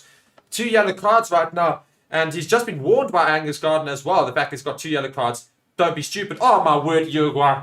Oh, my word. Why would you change what's been working? They tried something completely different in the line-out. Went way over the top. And now they're fielding the ball back inside their own half after the kick. And they kick it back into the Italian half here. It's going to be fielded. Well, it is fielded essentially relatively well there by Angie Capuzzo, who now kicks it forward as well into Uruguay's 22. It's fielded. It's passed out to Echeverri, who's now going to kick it from his 22-meter line into Italy's half again. It's a game of, it's tennis. It's tennis right now. Are we going to have another kick from Italy? We are. It's an up and under though, so we're going to have a chase here. Let's see if it's a good chase. It's going to be an average chase, I think, from Capuzzo, who gets the tackle in, but not quite doing much else. Uruguay now have got numbers on this near side, and they can just spread it. They just need to make use of it. Oh, it's poorly done by Gaston Mires. I would have personally tried to get the hands through, but he didn't. He just dove his head straight into the ruck. Oh, into the tackle at least. Anyway, so we continue on. Santiago Arata taking the ball out. Is now trying to create some moves here in the back line. They've got a little bit of space here, Uruguay. Can they find a little bit? Oh, it's a little bit of a high tackle. Complaints already from the tackler. It is an advantage to Uruguay for that high tackle. So they're still going to go on just inside Italy's half now from the halfway line. They've got numbers still. They need to make use of it. Here we go. There's a gap. There's a few gaps. Can Uruguay get it out? Just make the pass. Stop trying to delay the pass. You've got to spread it quickly. This just shows the inexperience of Uruguay right now. And they've lost the ball in contact. They're going to come back to the penalty. This is where you see the problems with smaller nations. Is just, unfortunately, the lack of experience when they've got yellow cards in the opposite team. Italy are playing with 13 men. Get your players out wide. Pass it quickly. No feigning of the passes. Get it out quickly. You've got to motor. You've got to pass very quickly outright. You cannot just hold on to the ball for a while. Now pass. Now pass. No. Pass it quickly. The person who should be feigning passes is right at the ends when there are big gaps to make use of. But you can't make use of those gaps if you don't get them there quick enough. They have to spread quicker, Uruguay. They've only got a minute left on Nicolo Canone's yellow card. So they've got to try and make use of it. Get it into the corner. Get over. Make use of it. And then you're still playing against 14 men for a little bit more. Only like about a minute. But still, there's about a minute left on Nicolo Canone's yellow card. And then Danilo Fischetti will come a minute after that. That's a much better kick, though, from Echeverri. Much better opportunity for Uruguay. Just don't stuff up your line out now. Surely. As Araberger says, swing the ball. Indeed, they're just taking too long to get out to the wings. Way too long. So let's see if they can maul it over, though. Maul's been working somewhat. And Nicolo Canone is getting ready to come on. Fischetti's still got 2 minutes on his yellow card. So can Uruguay score a try before those cards come back onto the field? They haven't taken advantage of it as much as I would have hoped they would have. Italy have done well, to be fair, defensively to stop them from scoring those tries. But can they hold on to it? The lineout's much better from Uruguay, although it's spilt a little bit and it's gone straight down, so it's just a normal tackle. Can they motor over? It's a great little pick and go there from Manuel Lendekar for Uruguay. It's not rolling away here, I don't think, for Italy, but they're just going to take that out. Referee Angus Gardner seeing the fact that Uruguay are trying to make a meal of it. And now comes to the big number 8, Manuel Diana. And he's not got forward very fast. So we're going to come back to Arata now, fielding the ball. Passes through again to Lendekar. He's over. He's over. Surely for Italy, he's over. He's been over. No, it's not going to over. Apparently, he's not over the ball. A little dart there by Arata doesn't quite work. Uruguay have got white line fever. Just get the ball wide. Get it wide. Get it wide. Please stop trying to go with the forwards. You can score this try if you just stop doing stupid things. Oh, my word. They keep trying to bully it over, but they're not going to do it like that, I don't feel, unless they've got a few people helping him out. No, another dart doesn't work. Ah, dear. Come on, Uruguay. Can they score one more time? And again, the dart does not work. Just pass it out wide. You know your backline players can do it. Just pass it, please. You can do it. And one more dart. He tries to turn in the tackle. It's driven even further back by Italy, so it's well done. And one more time, though. This is straight in the middle of the... Oh, he's going to turn over. It's, I think, holding on. No, it's not holding on. It comes back eventually for Uruguay. Oh, stop this white line fever nonsense. Can we stop it, please? Please. Just pass it. You've wasted a whole minute trying to get over. They eventually use the back line and they score in the corner. As easy as that. That's all they needed to do. That's all they needed to do, nonetheless. Uruguay are beating Italy. Uruguay are now beating Italy. They scored in the corner. It is the number... is it? I just want to confirm. I think it's the number 11 of Nicolas Freitas, who has scored for Uruguay here, putting themselves into the lead. Italy now about to get that yellow card back, though, so they're going to go back up to 14 men, just before 15 men, of course. They've got just a minute to wait after that. But Italy have conceded a try during that time. Uruguay now lead this game, 12 points to 7 with a kick to come. Just want to see if it is, in fact, who I thought it was that scored. Don't think it is, actually, having said that.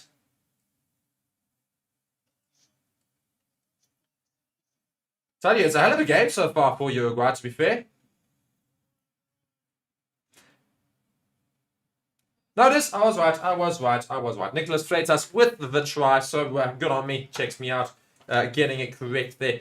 Echeverry with the kick to come. His kicking's been garbage so far. He's had 2 attempts, both of them missing. The first one wasn't that bad, just failed on the left, should have still got it. The second one was terrible. Can this be a bit of a redemption kick for him? Let's see. Missed both his kicks so far today. Of course, Uruguay scored a penalty try earlier in the half. Got 16 seconds to get it over here. And he's going to come back. What a kick. What a kick. Goes to the left, goes to the right, goes through the middle, and it's 14 points to 7. Uruguay in the lead. Fantastic for them. A whole try lead here. And Italy, however, will get that 1 yellow card disappearing. So they're back down to only 1 yellow. That's Danilo Fischetti, who's still in the Italian sin bin. He'll come on in the next minute, though. Canone has made his way back onto the field just before half-time here.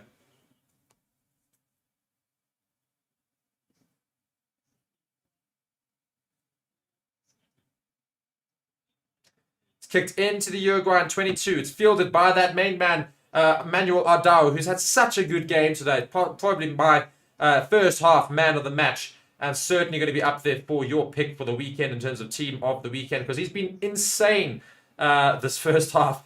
Let's see if he can keep it up in the second half, though. So it's now being kicked forward by Santiago Arata. It's on about the halfway line. It's great chase by Gaston Mires, but unfortunately doesn't manage to get there in the end. And now Italy tried to do something, but a great couple of tackles there being made by Arata on midfield. So Italy now playing with their full complement. Both of their yellow cards have now finished. So they've now got 15 men against 15. Can they score right before halftime and make that try not count, basically, for Uruguay? Can they go back to level pegging? They've got a bit of numbers on the wing here. Comes to Ione, who tries to field it off. But Italy just look a little bit lost for ideas at the moment. There's just a lot of running forward, not a lot of progress being made. Oh, it's spilt in the tackle, I think. Just by the legs. Oh, now it's spilt. And Uruguay can counter. Can they get it out wide? It's passed out wide. Comes to Gaston Mires. And the ball has been called forward, so it's going to be coming back for a scrum to Uruguay on the halfway line just before the halftime whistle will blow. Again, guys, thank you so much for joining me on the stream. I've got about 75 of you watching. Hopefully, you can get that up to 100. Let's keep it going. Please like the video and please comment, guys. Nobody's commenting. Nobody's letting me know the thoughts. Lots is happening in this game. Give me your thoughts. How is it that Uruguay are beating Italy 14 points to 7? That's something that shouldn't be happening. And otherwise, ask me some questions about other rugby happening this week and other rugby that has happened so far in this World Cup. We're in round 3. Got a huge game this weekend in Ireland and Springboks. Massive, massive game. I'm very intrigued to see what happens there. So we got the scrum right before halftime here. The halftime whistle has now sounded, and the scrum will be the last play of the first half. It is to Uruguay. I'm hoping they're going to try and go for the try.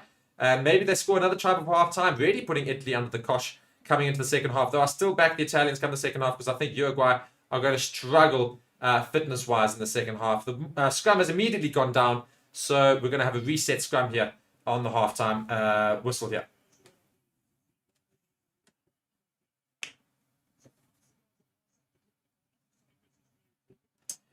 Jimmy here saying nature scores, lol. What do you mean nature scores? I don't know. Nature scores? I don't know. I don't quite know. Maybe you're saying Uruguay is because it's got a whole big rainforest and things over there. It's a foresty nation. Well, it's actually even that foresty. I think it is somewhat. But nonetheless, thanks for the comment. I appreciate it. It's something to read. So Uruguay still got the scrum coming up here. Let's see if they can nullify the Italian scrum. It's been very good today. Scrums have not been good, but the Italian scrum's been good. Comes out straight away. Azurri with the ball in hand. It's a little piece of play here. They're trying to come forward. They've moved all the way up to Wallace, the 22 meter. So it's a great little piece of play from Uruguay. They've made a lot of ground.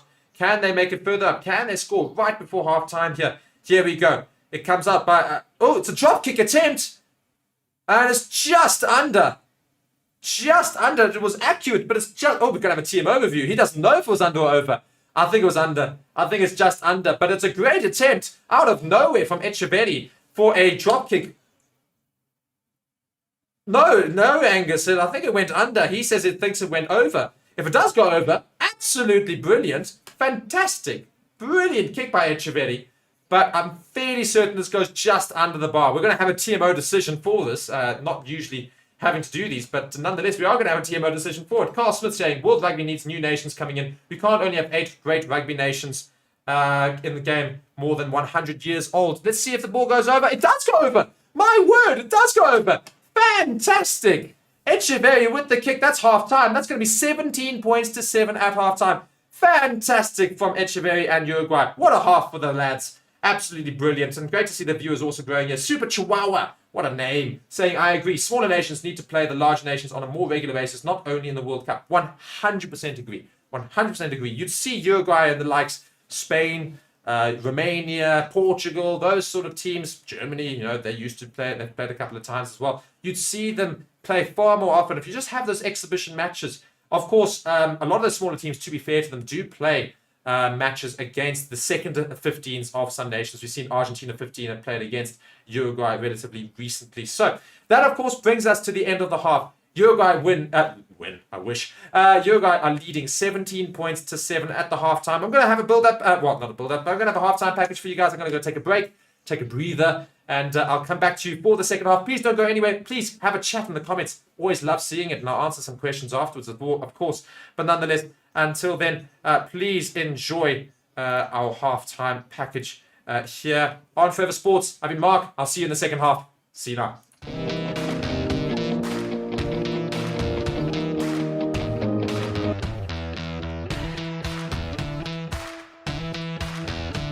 Hello and welcome to Forever Sports. My name is Reese. I'll be talking to you a little bit today about one of our channel partners, BITDEFENDER.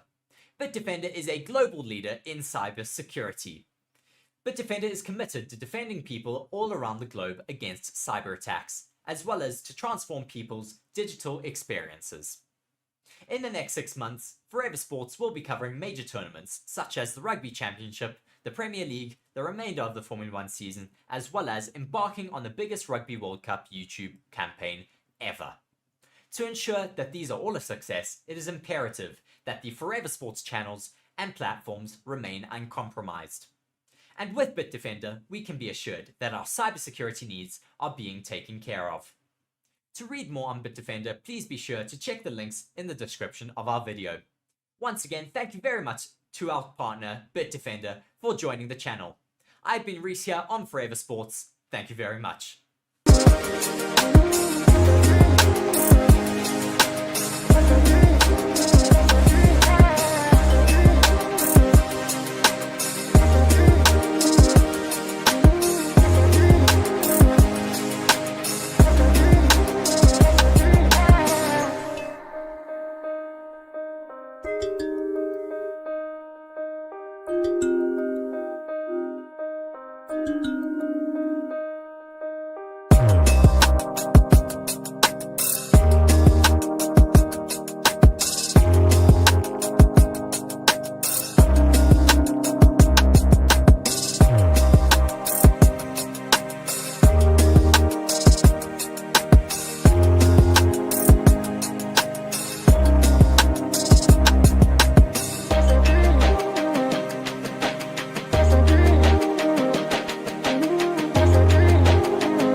everybody, Stevie P here from Forever Sports, and I'm here to tell you about BOYLESPORTS, the official betting partner of Forever Sports. Across all of our channels, they are one of the leading betting companies in the world and have recently launched in South Africa with an amazing offering. You can get a 1,000 Rand welcome offer. For the rugby, they are giving you 25% payout boost up to 2,000 Rand on the Springboks winning the World Cup, as well as an extra 50 Rand bet when you stake 250 more on rugby during the Rugby World Cup. It is your one-stop betting shop.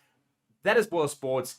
Come and join us in the community. Check the links in the description to sign up. Get yourself an account and make sure that you are winning big with BOYLESPORTS.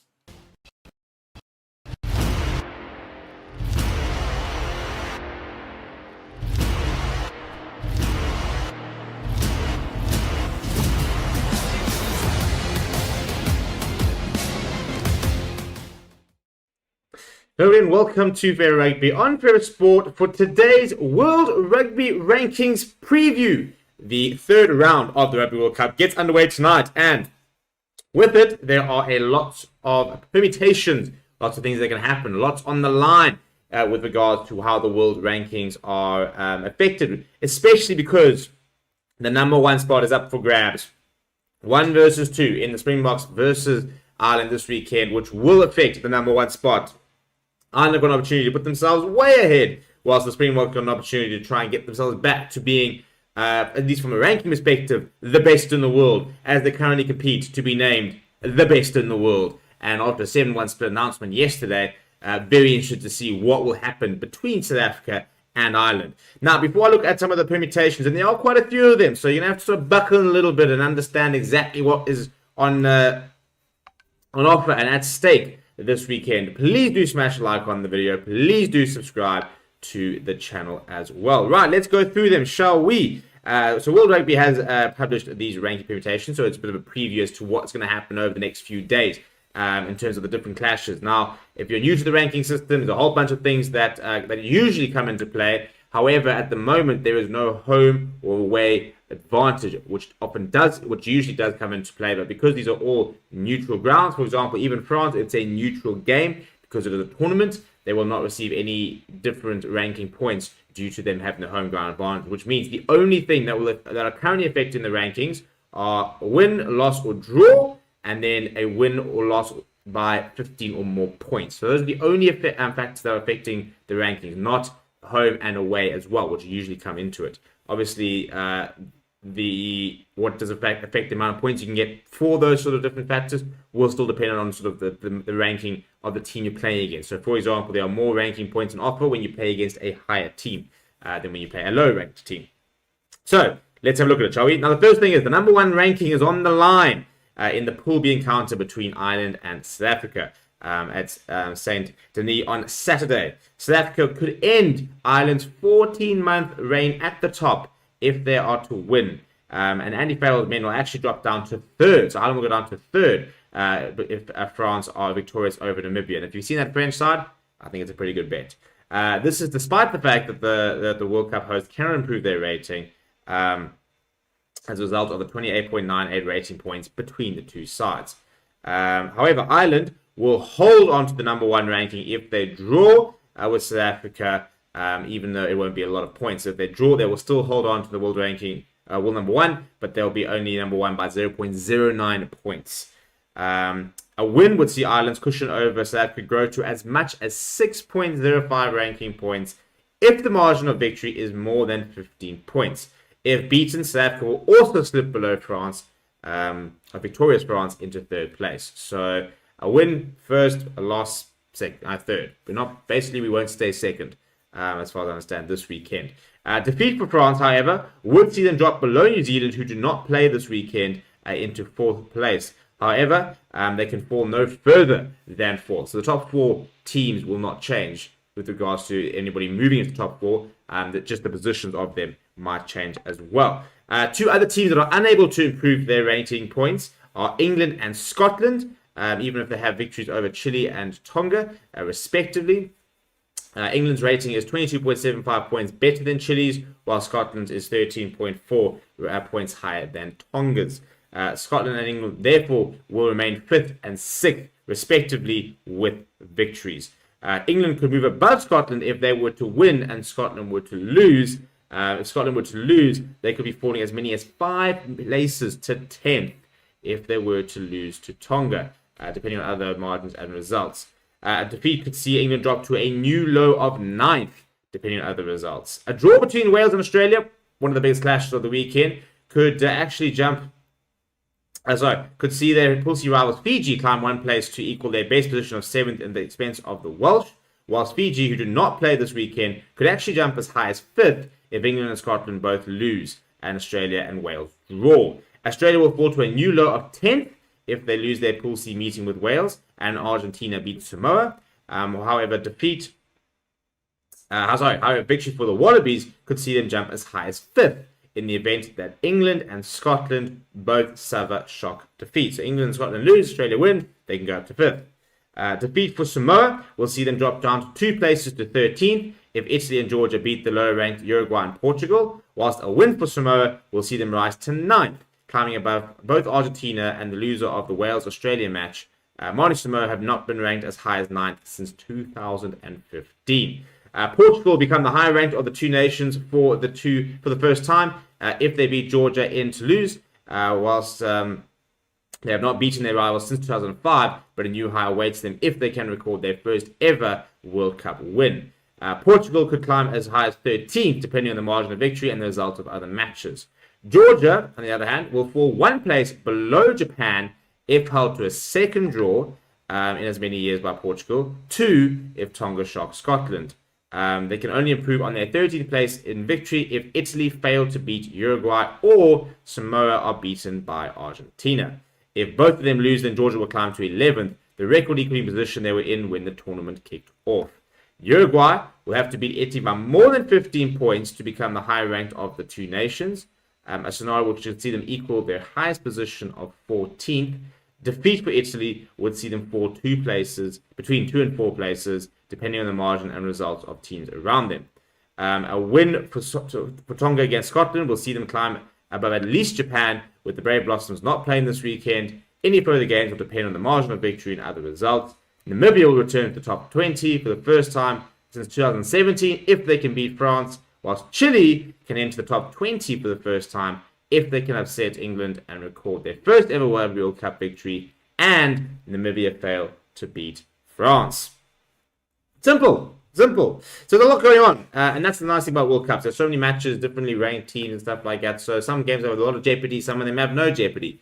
The big thing for me is obviously that first spot, first place is up for grabs. After that, I think the 5th, 6th, 7th is interesting. Wales is going to be interesting. Wales, Australia, they could be falling quite low or rising quite high. So there's a lot to play for this weekend with regards to the rankings, if you count them all, and if you really sort of high them in high esteem, which a lot of people don't. But let me know what you think down in the comments below. Can South Africa beat Ireland? Who will be the number 1 ranked side come Monday? Let me know down in the comments below. Smash like on the video. Subscribe to the channel as well. Thank you very much for watching. My name is Steven, and I'll chat to you soon.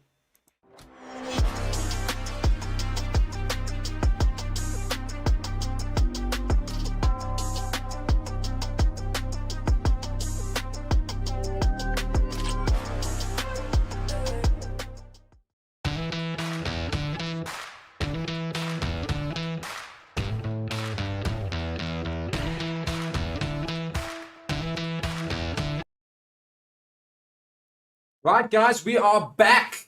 We are back.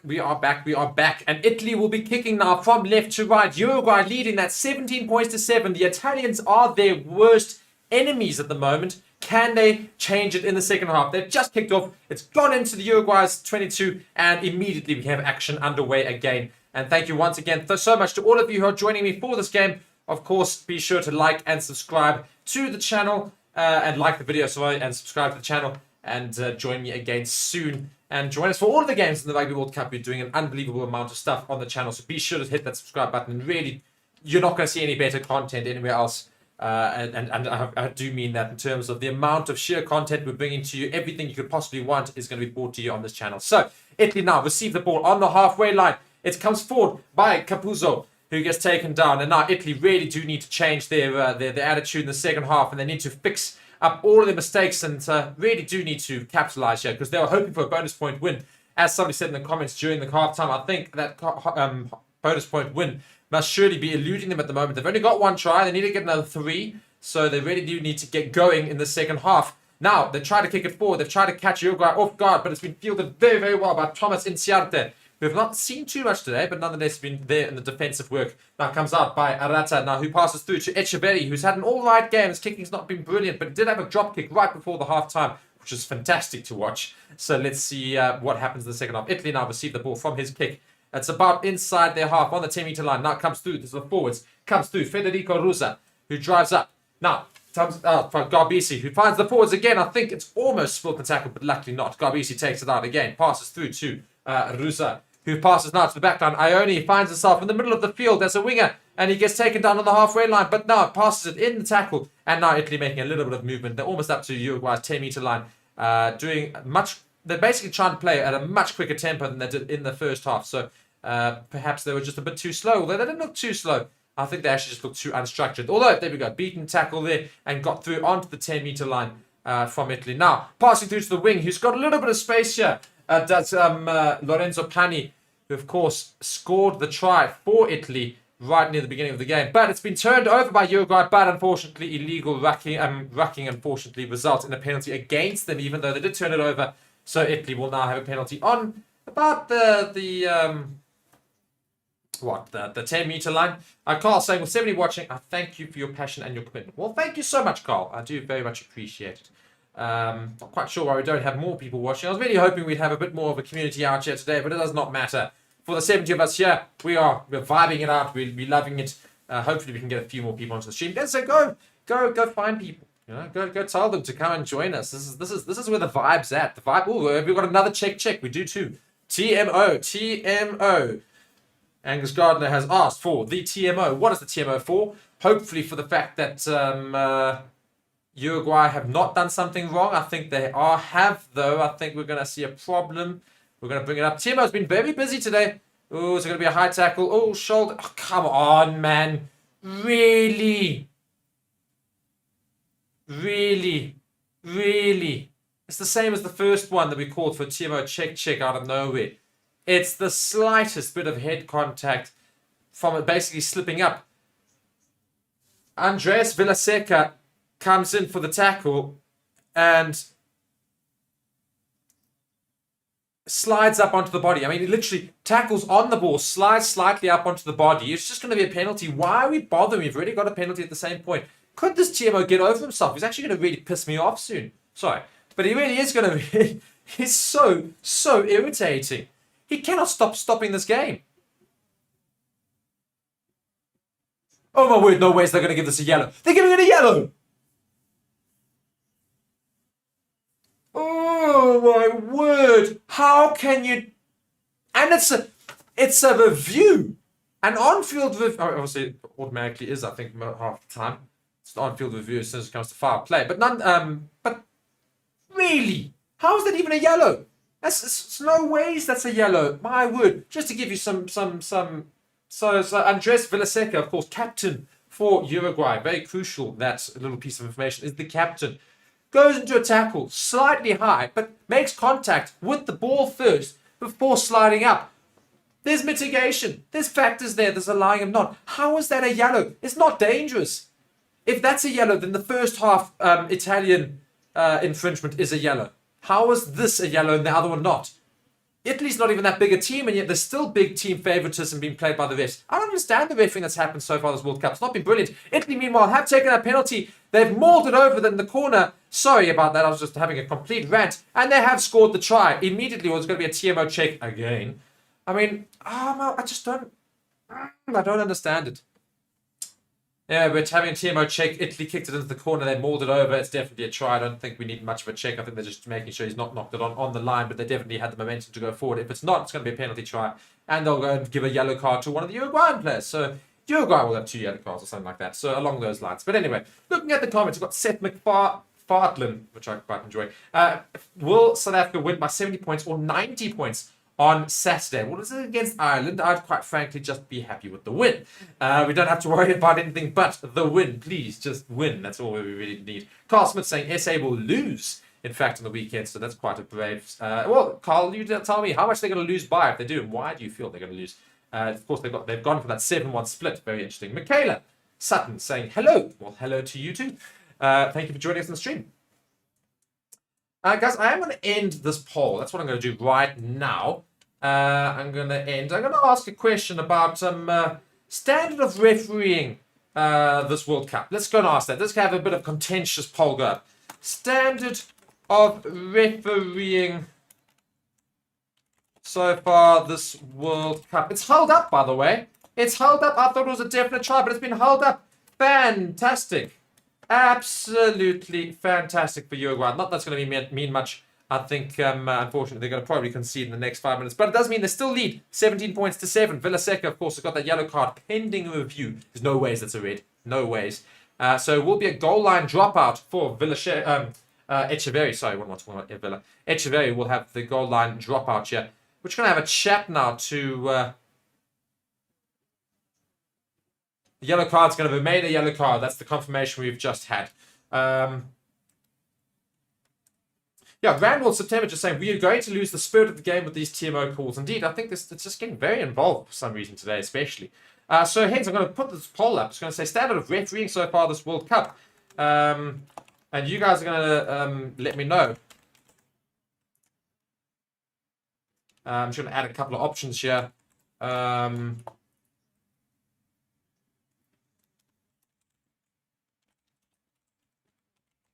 We'll get there. There we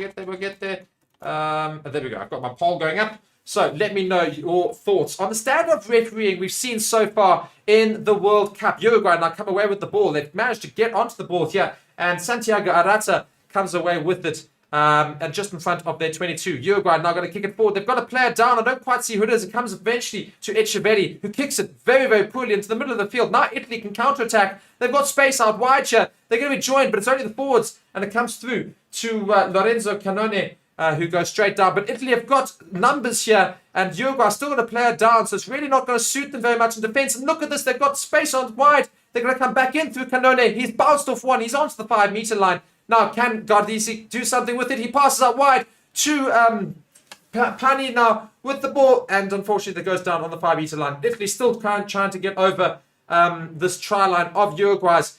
So, yes, as we said, that yellow card will remain a yellow card for Villaseca. But his team right now, under the cautious Italy now coming forward. And it's going to come through. He dives to the line. I think he's over. That's definitely going to be a try unless he's going to claim double movement. But I think his momentum has carried him over. It's going to be a try to Michel Lamaro, the captain for Italy. I think he scored the try. Fairly certain he scored the try. It will be definitely... is it? Yeah, it is Lamaro who comes away with the ball. Scoring that try for Italy. Coming right back into it 5 minutes into the second half with the kick to come.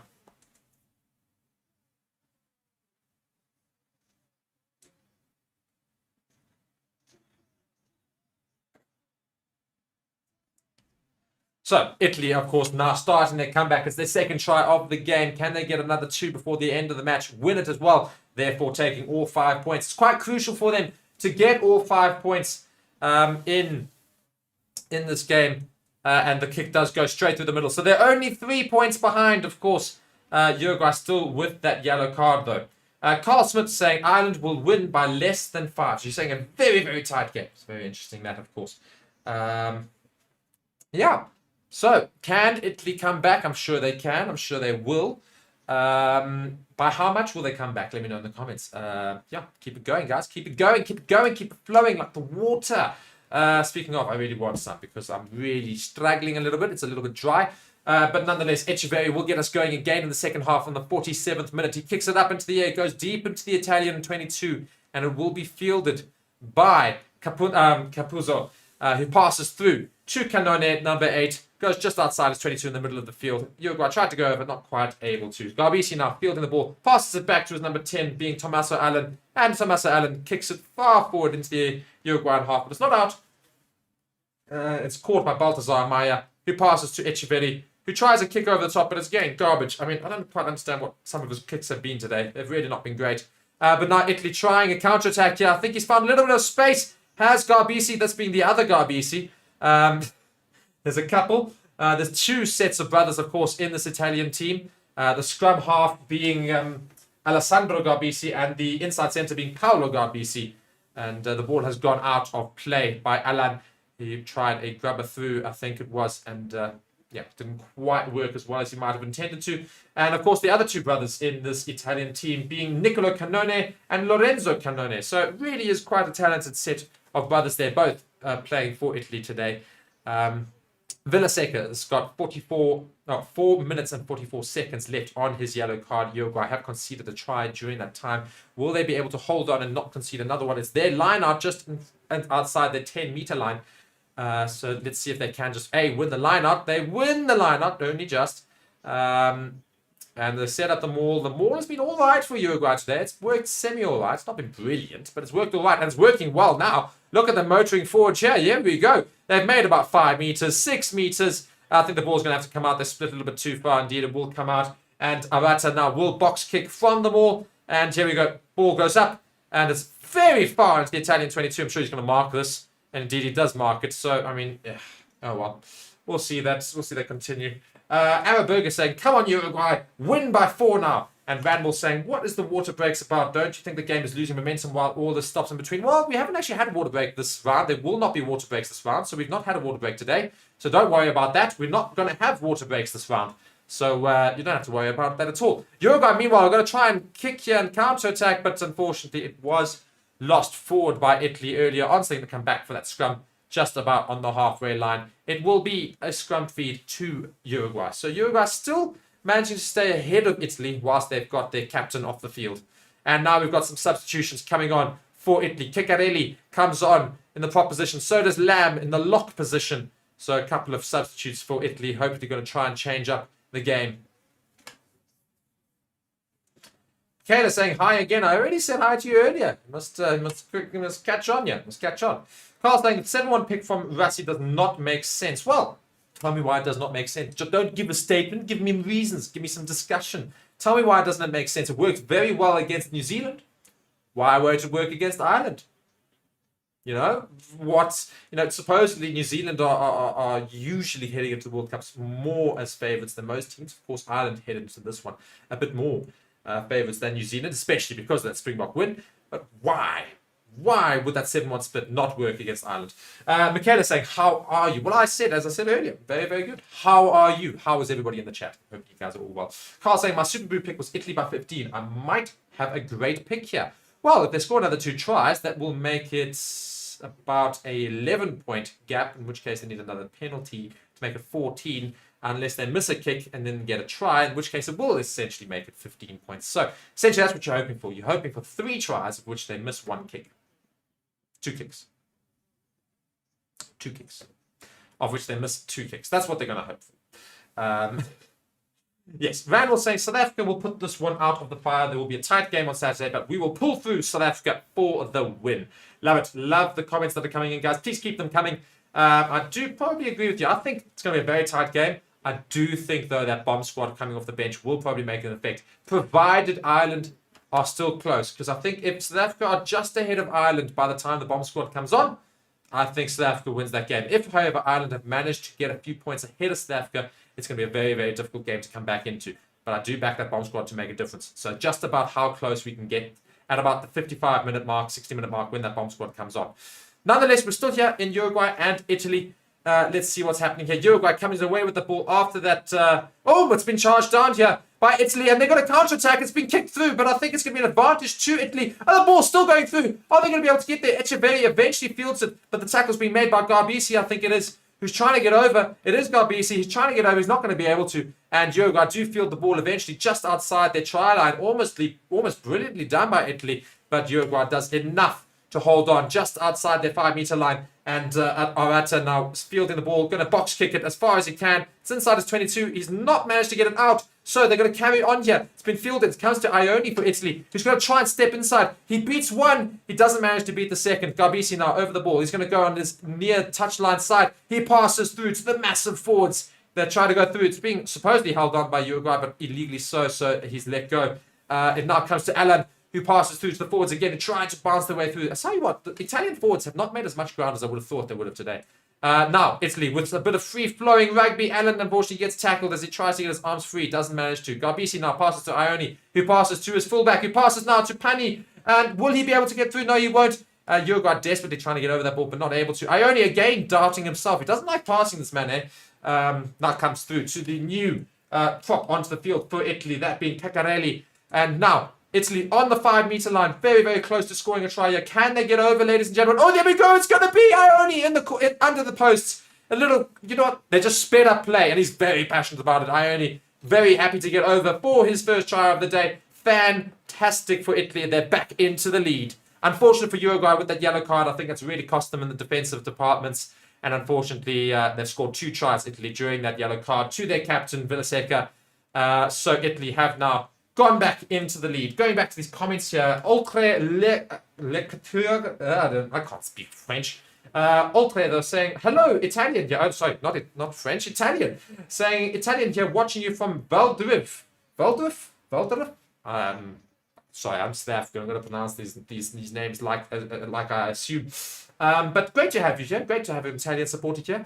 Didn't make the trip out to go and watch your Italian team play live. It's unfortunate. But nonetheless, thank you so much for watching here. Carl then saying, then again, knowing Rassi, he changed the 7-1 pick an hour before the game. Rassi is such a rugby psychologist. We have a lack of game-changing number 10. Well, Pollard is coming back into the squad. Maybe that helps. Some people saying that we don't actually want Pollard there because it's going to disrupt the current set that we've got in that Springbok camp. I'm either way. I don't think it's going to disrupt it too much, but personally, I wouldn't just thrust Pollard back into the starting lineup in the next game. Although I'm sure he will probably play against Tonga just because he needs to get a little bit of game time going in that Springbok jersey again. But personally, I'd still back Marnie Libok, although kicking-wise, maybe they might try something interesting. They might try Pollard at inside centre. Who knows? Maybe they try something very interesting coming forward. But again, that's going to disrupt the Springbok camp, so let's try not to do that.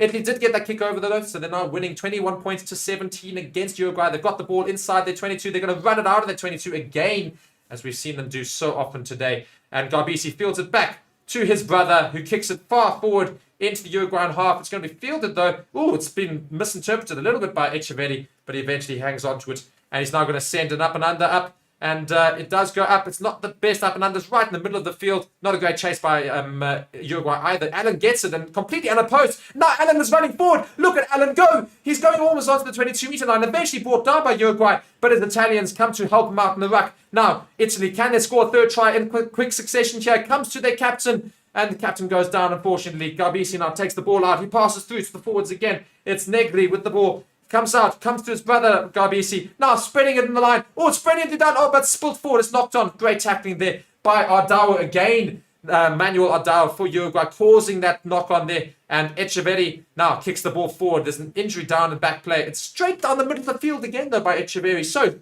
here comes Italy once again. And it comes to Ione. He just scored the try. He tries to cut back in field. And it goes down just outside Uruguay's 22. So we continue on here in the attack. Phases are building quite quickly now. Or at least many, many rucks. And otherwise, Caccarelli comes down. Garbisi now takes the ball out of the ruck. Passes through to his brother, who now passes to Allen, who's got numbers on his outside. He passes through to his number 8, being Cannone, unfortunately not able to go through. Oh my word, look at Italy coming down. Just, you know what they've improved in the second half. It's just the speed in which they are just getting the ball through the rucks and through the arms. Here coming Italy, here they come onto the line. Will he go over? Yes, he does. Cannone down in the corner. Oh, he's very happy about it. And yeah, indeed, that is the number 8. Lorenzo Cannone gets over for Italy's 4th try of the day and their bonus point. Looks like the bonus point win is back. Now it's starting to head into the game that I thought we'd have Italy showing their class, showing their colours. My word, long piece of play there. Had to commentate all of that. Struggling now. But a great little pass by Allen to Currie, who goes over, just fields it over, does very well just to get his arm free and put that ball down in the corner. And yeah, Italy now leading 26 points to 17 with the kick to come. Going back to the comments here, we've got Carl Smith saying Ireland backline tops ours. I do think the Ireland backline is a little bit better, although I would love to see the wingers up against each other. Of course, I think our South African wingers can certainly definitely beat those Irish wingers. I don't back them. I never have. I don't quite know why everyone makes it out as if the Irish wingers are insane. I don't think they are. I think they're very average at best. I think their centres, of course, Sexton at number 10 and fullback, you know, every other position in the back line, they've got proper players there, but I don't back their wings personally. That's just my personal feeling. Randall saying the bomb squad will make the difference, just like everyone thought the 7-1 split didn't make sense. It will make sense Saturday evening. Well, I hope so. I certainly hope so. Alan with the kick, great kick straight down the middle, and he adds those 2 points. It's 28 points now to 17. Italy looking like they're going to start running away with this game a little bit more. Ultra saying Beldrif is in the Western Cape. Oh, indeed. So you are actually a South African. So I'm going to fault. So it's Faltrif then. I'm assuming then. Carl Smith saying Ireland backs are insanely well organized. Yeah, that's fine. Still don't back their wings, defensively and offensively. So if we can try and capitalize on that, keep them, keep the ball in the center of the field where the forwards can make the tackles, they're certainly going to be lost out of the game. They're not going to make themselves known. The restart from Uruguay was great, but unfortunately didn't quite capitalize on the knock-on from Italy there. They just tried a short. Oh, still going to be advantage. I thought they were going to call it there. I swear it came off a Uruguay player as well. But no, we're going to carry on. It's advantage, knock-on advantage to Uruguay. Uruguay now with the ball on the halfway line, trying to spread it through the line, and doesn't quite know what to do. Does Amaya in the back line there, and he comes down eventually on the halfway line. Now Arata passes through to his forwards on the halfway line as well, trying to organize his attack, where they're going to come back for this advantage here to Uruguay. The knock-on advantage, they'll come back for the scrum. I want more water. That's what I need. Although I do have a beer. Tell me in the comments, do I have a beer or not? Do I have a beer? Oh, the great question. The great conundrum. Water or beer? What do I have? Let me know in the comments right now. It is available. It's special juice. That's what I'm going to call it. Special juice. I almost, very nearly spilled my drink onto the entire mat in front of me. That would not have been good at all. Yeah, keep it going, guys. I've got a lot of comments coming in about the South African Ireland game. Of course, the biggest game of the weekend. Arguably one of the biggest games of the World Cup coming up this weekend. Let's keep chatting about it whilst we watch this game here. Oh, free kick to France, unfortunately, for Uruguay. Uruguay just advancing too early before the whistle. I was saying, here for beer. So, love it, saying that I should be having the beer. Well, I need a few more comments to tell me that I need to drink beer before I'm going to get that beer out. You gotta convince me, get me convinced. Juandre Myberg, I'm assuming, or Juandre, I don't know. You do tell me. Is saying, are you Steve's brother? Well, you take a guess at that. Take a guess. Am I Steve's brother or am I not Steve's brother? Yeah, I'll wait for the decisions coming back from the comments. Am I Steven's brother and should I have a beer? That's the questions that I'll pose to you right now. And I'm also going to come back to a conversation we started a little bit earlier as we see some substitutes coming on for Uruguay. A complete front row change, I believe it is. Ava just confirming for me here for beer. Yeah, I know it's here for beer. Don't worry. Ek praat nie daar. Ek gooi nie daar. Yes, we've got a lot of substitutes happening now. Garbisi comes off the pitch there for Italy. So great to see. Standard of refereeing so far this World Cup. That's what I was going to try and come back to. I had great, average, poor, and they're ruining it as options so far. Great has got 7%, average has got 50%, so most of you think it's been average. Poor, 26%, and ruining it, 17%. So most of you either think it's average or otherwise not being good at all, and it's been rather poor. Italy now on the attack from that scrum, though. Here they come. They've got a little bit of numbers on the outside. Caputo again put the kick through, but Italy can't get there, but they do make the tackle right on the 5-meter line, and Italy will have a line now just outside Uruguay's try line. Very unfortunate for Uruguay. I think they're about to get steamrolled a little bit. So yeah, we've got some comments coming in here saying, Ultra saying, you need to have a beer as well. So more people saying I need to have a beer. Carl saying, I actually think it's the biggest game since the last World Cup final and after COVID. Yeah, it's not a bad shout. I think, though, British and Irish Lions might have been somewhat of a big game. You know, those three games were huge. World champions and British and Irish Lions made up of Ireland, England, Wales, Scotland. Hell of a team that can be. I think that might have taken the cake, I think, a bit more. Steve would have had a beer, so no. Saying not, I shouldn't have a burger.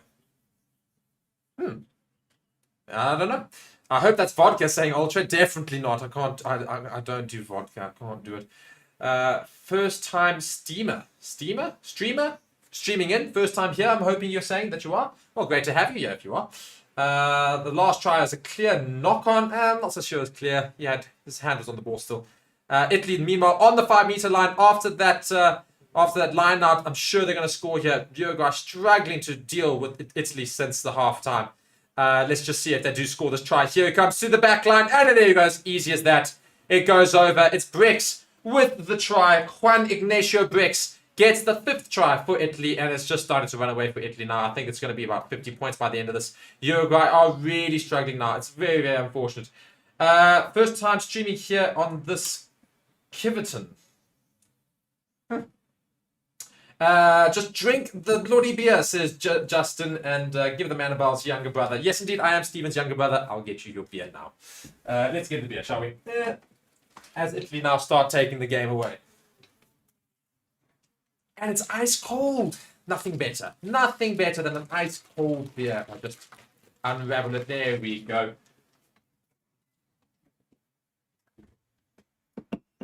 And you'll hear it now. There you go. Beer open. Conversion and beer. Yes, conversion and beer. So, to the conversion. There we go. Actually, that's very, really refreshing. I should have had a beer earlier. Well, guys, yeah, keep it going in the comments. Liking the chat, loving the chat. Yes, I am Stephen's younger brother. Name is... It's the 3rd time I've done that. I've gone for this one. Name is Mark. I do streams on this channel. I have actually been here many, many times. I'm actually more prevalent on the Formula 1 side of Forever Sports. That's where I do most of my work. And I haven't done a rugby game for a while. I think the last rugby game I did was in...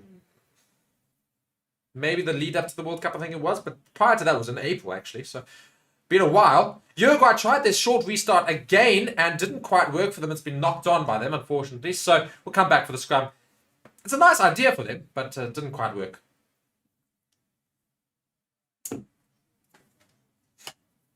Rand was saying, yes, there's a lacquer ice cold beer, brother. Enjoy. Well, thank you very much. I am actually quite enjoying it. So, as much as I'm enjoying this game, it's actually been a very, very entertaining game. You know, lots of tries scored, some open play, some decent attempts, some interesting and ingenuitive things from Uruguay in terms of defense and otherwise. The kicking's not been great. They really need to work on that.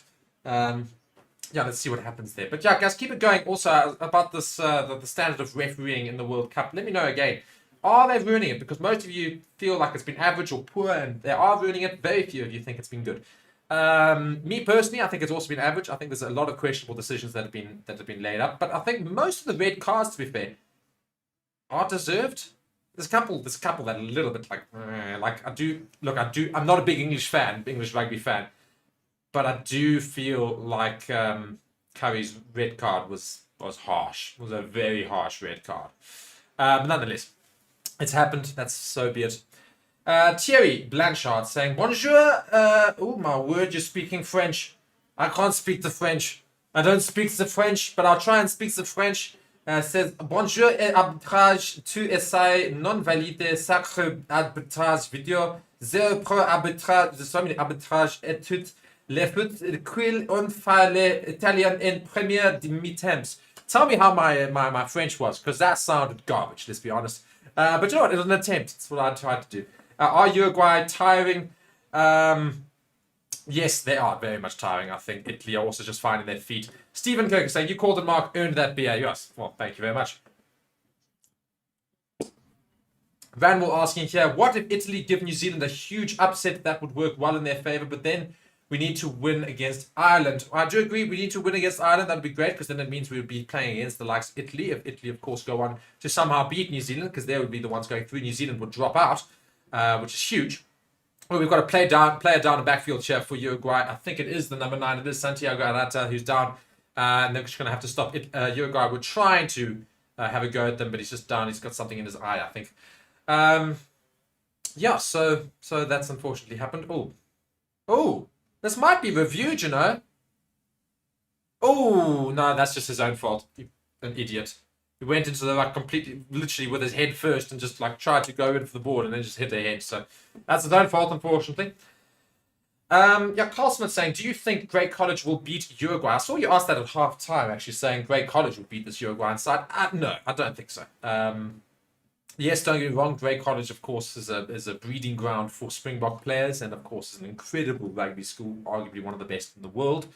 I don't believe, however, that they'd beat this Uruguayan side. The only reason for it is because, yes, they are huge players in Grey College, but they are still all under 18, guys. They are still youngsters.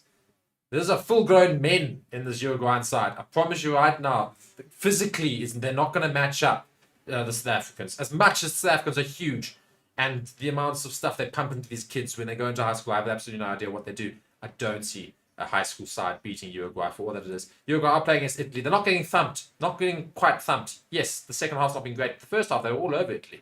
Italy were really struggling. So, I wouldn't back Grey College against Italy. I certainly wouldn't back them against Uruguay either. So we're going to have a reset scrum here after that little breakage and play. And Uruguay will, of course, put the feed in. We're at 65 minutes. We've got 15 minutes left in the game. So I'm going to end that poll right now. How many tries will Italy finish on?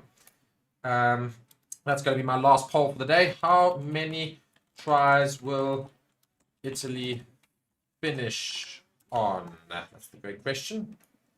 Uruguay trying to come away from the scrum here. They're doing very well. It's come through. The number 20 sub, Carlos Diaz. Oh, it's been knocked on by the substitute lock. Very upsetting there. But Italy now can counterattack. They're spreading it as quickly as they possibly can. It's been kicked through, just been behind. It's almost a brilliant kick, but it's just too far. Almost just too far. But just gone out about halfway between the 22 and the 10-meter line for Italy there. They almost counterattack very, very well there.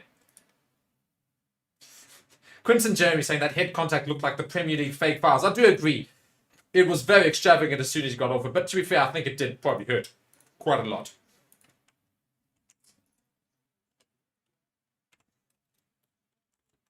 So, just a reminder before I put this poll up. Italy have so far scored 6 tries.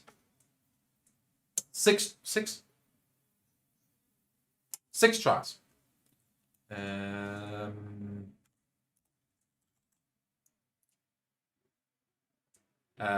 Let's just go put the poll up. Sorry, it's just taking a while to load for some reason. Let's get there. 9 tries as well. There you go. Start the poll. Go and participate in that poll, guys. Please let me know how many tries do you think Italy are going to score before the end of this. And also, let me know in the comments, do you think Uruguay will have a small little comeback right towards the end here? They're doing all right so far. They've just won their own line out, although a little bit messy. Oh, my word, they've knocked it on now. And it's now an offside knock on. Ah, you idiots. Commentators curse. I apologize. That's my fault. I should just keep quiet. Commentators curse. I was saying that Uruguay are starting to look a little bit better. And then what do? Accidental offsides. Penalty to now Italy just outside the halfway line, inside their own half. I think this is Garbisi who's going to kick it. No, it's not. It is Garbisi, sorry. Garbisi at centre. What a kick! Oh, no, not a kick. Not a great kick. I thought it was going to be a great kick, but it doesn't actually go out. It's fielded very well by Echeverri, who's had an all-right game. But again, his kicking's not been great. And yet again, straight down the throat of Garbisi. Now it comes to Allen, who puts the upper and under in. For who's chasing this? I can't quite see it. It's the Capuzzo. It's Capuzzo who's chasing it. It is indeed. Uruguay do manage to get the ball, though. So just outside the 22, they come away with it. And let's see if they can do anything. Will Italy try and go for the turnover here? Not able to as of yet. Although Uruguay have got space on the outside here. If they could just pass it out. Get the ball through. No, my word, they couldn't get it through. Oh. They've done this all day.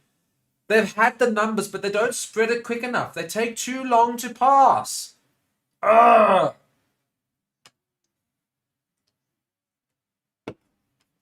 So frustrating. So frustrating for Uruguay.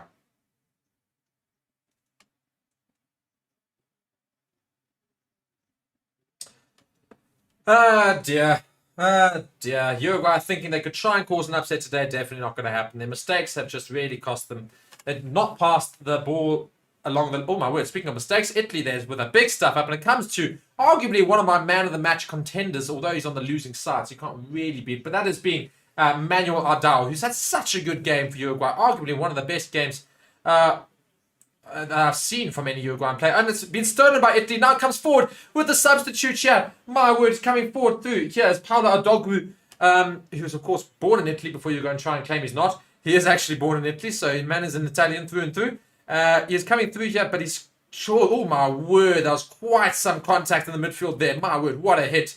That was, and they tried the inside ball, and the forwards have unfortunately knocked it on. But can Uruguay now counter-attack from their 5-meter line? They're shifting the ball through, and they're going to dub it through. Oh my word, it's been. Just stop the game, ref. Everything's happening. Everything's happening. Ultra here saying, stop the count. Stop the count. Nah, don't stop the count. Let's keep going. Let's Keep it going. Love to see it. Just got to 100 viewers. Yay! Well, I think we've dropped down, I think, a little bit. Have we got? Yeah, no, we have. Thanks, guys, so much. Thank you so much. A little bit upsetting because normally we would have about 500 for these sort of things, or 600 otherwise. But nonetheless, you guys are here, which is fantastic, thank you so much for that. So a little fist bump to the camera there. Thank you so much for joining me, of course, for this Italian-Uruguay game. It's not the biggest of games we'll have in the World Cup. Of course, got much bigger games coming up this weekend, so be sure to tune them in for that. So games coming up, of course, tomorrow we've got France versus Namibia. That's going to be a huge scoreline. Let's see what Namibia can just injure maybe a couple of players. I think that's about the only thing that people could... Not hopeful, because I don't wish injury upon anybody, but I just think hopefully... maybe makes life a little bit more easy for Italy to try and cause an upset against them. Italy have, though, with this penalty, decided to go for the points, and they've slotted it straight over to put themselves up onto 38 points. Other games coming up: Argentina-Samoa. That's going to be a physical battle. We've got Georgia-Portugal. For all that's the small teams, that's going to be a really cool game to watch. I suggest you go watch that. That'll be very close. We've got England and Chile. That won't be so close. Then, of course, the massive game for everybody. South Africa, Ireland. Massive, massive, massive, massive, massive. And I cannot say it how many times. Massive game, of course, this weekend there. Then other games still happening this weekend, of course, Scotland and Tonga. I don't think that will be a small game. I think it's going to be quite a big affair. Scotland will probably win, but it'll be very, very physical. And then Wales and Australia. That's a big game, which I'm also very much looking forward to seeing. So 2 massive games this weekend in Wales and Australia, and Ireland versus South Africa. So let's see what happens. They're giving you the scoreline predictions in the comments for those 2 games. Randall just saying, I think Australia will not go through to the quarterfinals. Fiji are favourites to go through ahead of Australia, or even Wales can fall out of that pool. Is very interesting. Well, if Wales beats Australia, I'm sure Wales will definitely go through. Fiji, though, looking more likely to go through than Australia. So let's see what happens with that game. Now we've got a scrum on the halfway line because Uruguay's restart was not 10 metres. Italy dominating that scrum. They come away with it. They pass the ball eventually through to their substitutes here. And it comes away to... sorry, I'm just having to get the Alessandro Fusco. Here come Italy again. Can Italy go and score another couple of tries? Can they get it closer to 50 points? That would be more respectable for the second half performance. They've been much better the second half. And I'm sure the people in the Forever Sports team will be quite upset at that, because some of them have been wanting to have a go, Stephen, because Stephen loves Italy, loves the Italian side, especially Alan. And here we go, Italy coming on the outside here. They tried to grab it through, but it didn't quite work, so it's gone out for a line out. It will be an Italian line out, though, just inside the Uruguay in 2022. Interesting comment coming in here from Carl Smith saying, what is your record view count in any sport? Well, concurrent viewers, we have had at one time 14,000. Biggest game that we've ever had, though, was 350,000 odd total views for a live stream. So that was our biggest video we did. And I think, as I said, the most concurrent views we've had, so same people watching at the same time, was about 14,000. So yeah, not quite those same levels tonight, but of course not quite the same sort of game tonight, so it's to be expected. So Italy did come forward at quite a rapid pace, but made a couple of stuff-ups here. And oh my word, that was an interesting tackle there. Uruguay not rolling away here, though. I think it's going to be just a scrum. Just a scrum. We don't need that. We don't need that. Alessandro Fusco getting very upset with life, and there's no need for that. Personally, I would penalise Italy for that. Personally, I would say absolutely no point for that. We've just stopped the game because it was just lost in the ruck, nobody's fault. So it's going to be a scrum to Italy. I would have personally penalised Italy there because Fusco got very upset with life for some reason.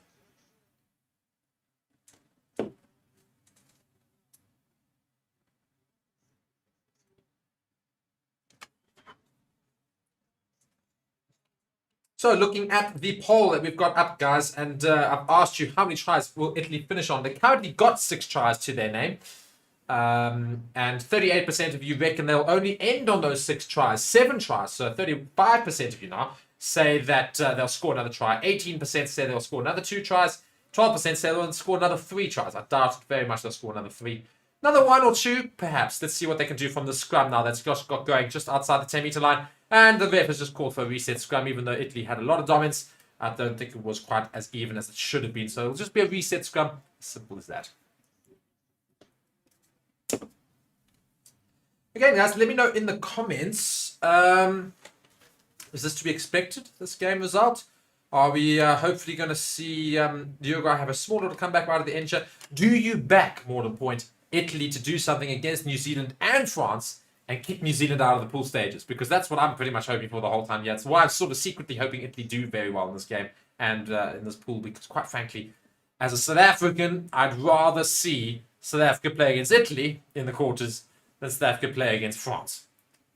France against New Zealand. So that's what's looking likely at this point in time. So I'm really hoping that that doesn't happen. So I'm really hoping Italy can try and do something, as a huge scrum from Italy results in a penalty going their way.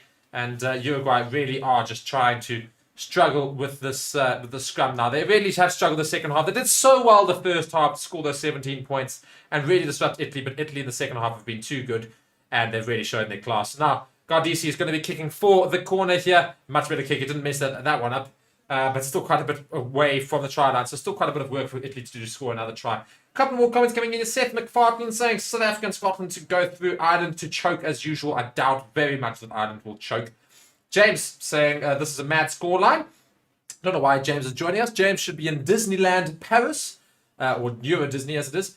Enjoying himself because he is one of the team members for Forever Sports. And he is there with Stevie P covering the World Cup. Italy, after that line-out bit spilled from both sides, knocks on from either side. Really not clean at all. So they're going to have to come back to another scrum to Italy's favour, just outside Uruguay's try line. Randall here in the comments also saying Italy still has a chance to progress to the quarterfinals. And they will have much better belief after tonight and also top the log with 10 points. So the pressure is on.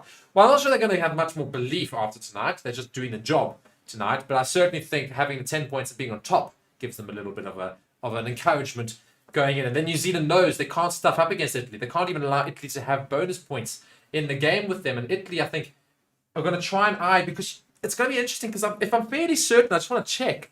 Yeah, I am right. So France and Italy play each other in the last game in the pool. So if France are guaranteed through, they might well rest players, in which case it could give Italy the advantage in terms of trying to get some bonus points, or otherwise maybe try and even steal a win, perhaps. As Italy come now into the corner here, they're going to try and go for the try, they're not going to be able to. But just on that point, it's very interesting that Italy and France play against each other in the last game of the pool, because France might well be definitely through, definitely first at that point. In which case, Italy could try and beat what could be a second-grade France team. How interesting would that be? And that would push them through instead of New Zealand. And France would want that. So you, as France, you somehow want to tactically make sure you win your group, but allow Italy to beat you, if that makes sense, so that New Zealand don't go through. Wouldn't that be interesting? Wouldn't that be very, very interesting, of course? But it does require Italy doing lots and lots of stuff in terms of making sure that they can get some bonus points against the likes of New Zealand and obviously beat France, or otherwise get some points against France. Italy did go over the line. It was held up. I would have otherwise told you. And they've had an attempted drop kick from Gardisi. I mean, it was a shocker of note, but nonetheless, Uruguay now come back with it, and they're going to try and run it through from their 22. Oh, it was almost a huge tackle, but it's been missed. Well dodged there. And almost obstruction there from Uruguay. Uruguay trying to run it out of their 22 right now. And they've got numbers on the near side. If they can just get them there, they've really struggled to pass quickly today. And they keep delaying their passes. And once again, they've delayed their passes. And as a result, they can't get through the line. Nonetheless, Uruguay are going to come again. 77 minutes have gone. We're just into the last 3 minutes here. Italy still only with 6 tries to their name. So that poll is looking like 6 tries is going to be very likely, everyone. And here come Uruguay. They've got a little bit of space on the outside here. Can they make use of it? And, oh, that was a very interesting running technique. Anyway, they've gone down on the halfway line. The ball is spilt out of the ruck. It's been gathered here by Agustin Ormesha, and it's a penalty to Italy, in fact, for illegal rucking there. They pushed the ball back and they're not allowed to do so. So it will be a penalty to Italy. Italy will kick for the line. Will they get their 7th try of the game? Who knows? The last 5 penalties here. Not had many penalties in this game at all. Hey? That cannot be right. We had lots of penalties in the first half, but the last 5 penalties, the first of those 5 penalties was 34 minutes. It's a 34-minute marker. We've had 4 penalties the second half only, apparently. There's no ways. There's no ways. That must be wrong. I swear there's been more. Italy, though, fantastic line-outs, and here they go. And they're just trying to do something. It's great handwork.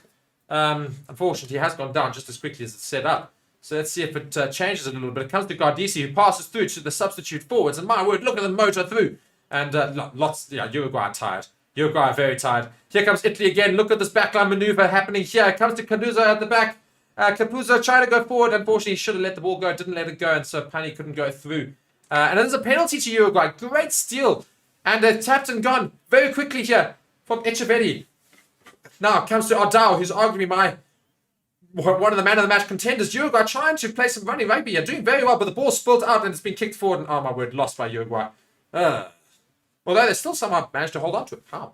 Anyway, they come forward again. There's a gap. Here we go. And he's going through the middle. He's not quite quick enough. He's looking for support. What the hell was that? What the hell pass was that? Absolute idiot. He actually had the legs if he just wanted to go. What the hell was he doing? Anyway, Italy have managed to get over the ball. And it's a penalty to Italy. What the hell was Felipe Berchesi doing for Uruguay? He was through the middle. He was through. And he just chose to pass. He didn't think he had the legs. He just chose to pass randomly to nobody. What? I am beside myself, as you can see. I am beside myself. So, Gardisi once again kicking for the line to see if Italy can score another try before the full-time whistle, as we are at 79 minutes and 45 seconds. So just 15 seconds left of this game, and then, of course, it will end. Just going back to the comments quickly. Randall saying, you are right. France might rest players for the last game. That means New Zealand can drop out if Italy beat France. I would like this to happen. Very much so. Carl saying Italy must first beat New Zealand. 2 plus 2 is not 5. Well, at the same time, if Italy just get a bonus point against New Zealand and they do beat France, they might well finish ahead of France, because if France don't manage to get a bonus point against Italy, for example, that's what Italy needs to do. Italy needs to just get a bonus point loss against New Zealand, and New Zealand can't have a bonus point victory against them, I think. And then Italy need to beat France, not necessarily with a bonus point, but at least beat France, and that should allow them to go through instead of New Zealand. It's all very complicated, but it's genuinely possible. Lots of things need to happen in Italy's favour, but it's genuinely possible. And the great thing is that France's last game is against Italy, so they could be guaranteed pretty much that first place spot if they just, if they of course manage to do well in the next couple of games. Uruguay came forward very, very well. They're right in the 80th minute, but Italy managed to get the ball away as well. Now it's going to be kicked out. No, it's been knocked on by Italy. So that is the end of the game, ladies and gentlemen. Italy win this encounter 38 points to 17. Thank you guys so much for joining me here on Forever Sports. My name has been Mark. I have always been Mark, nonetheless. You've been watching here on Forever Sports. Please be sure to hit that subscribe button. We're so close to 44,000 subscribers. And of course, be sure to join us for all of our other streams this week. Please join us. Nobody else. Trust me, the best content you're going to see is here on Forever Sports. I've really enjoyed commentating this game, and I've really enjoyed some of the chat from some of you. Thank you so much for having some chats with me. And let me just end that pulse. They did end on 6 tries only, Italy there. It has ended now. Italy win 38 points to Uruguay's 17. Uruguay did so well in their first half. Second half, though, they just could not match Italy's class. So Italy will win that encounter. Guys, once again, thank you so much. Have a great evening. I will see you again very soon. I've got another game, I think, this weekend.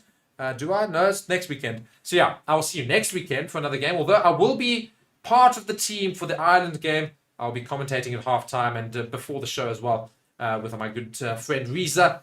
And we'll be doing that as well. So please be sure to go tune in for that. We've got a lot of content.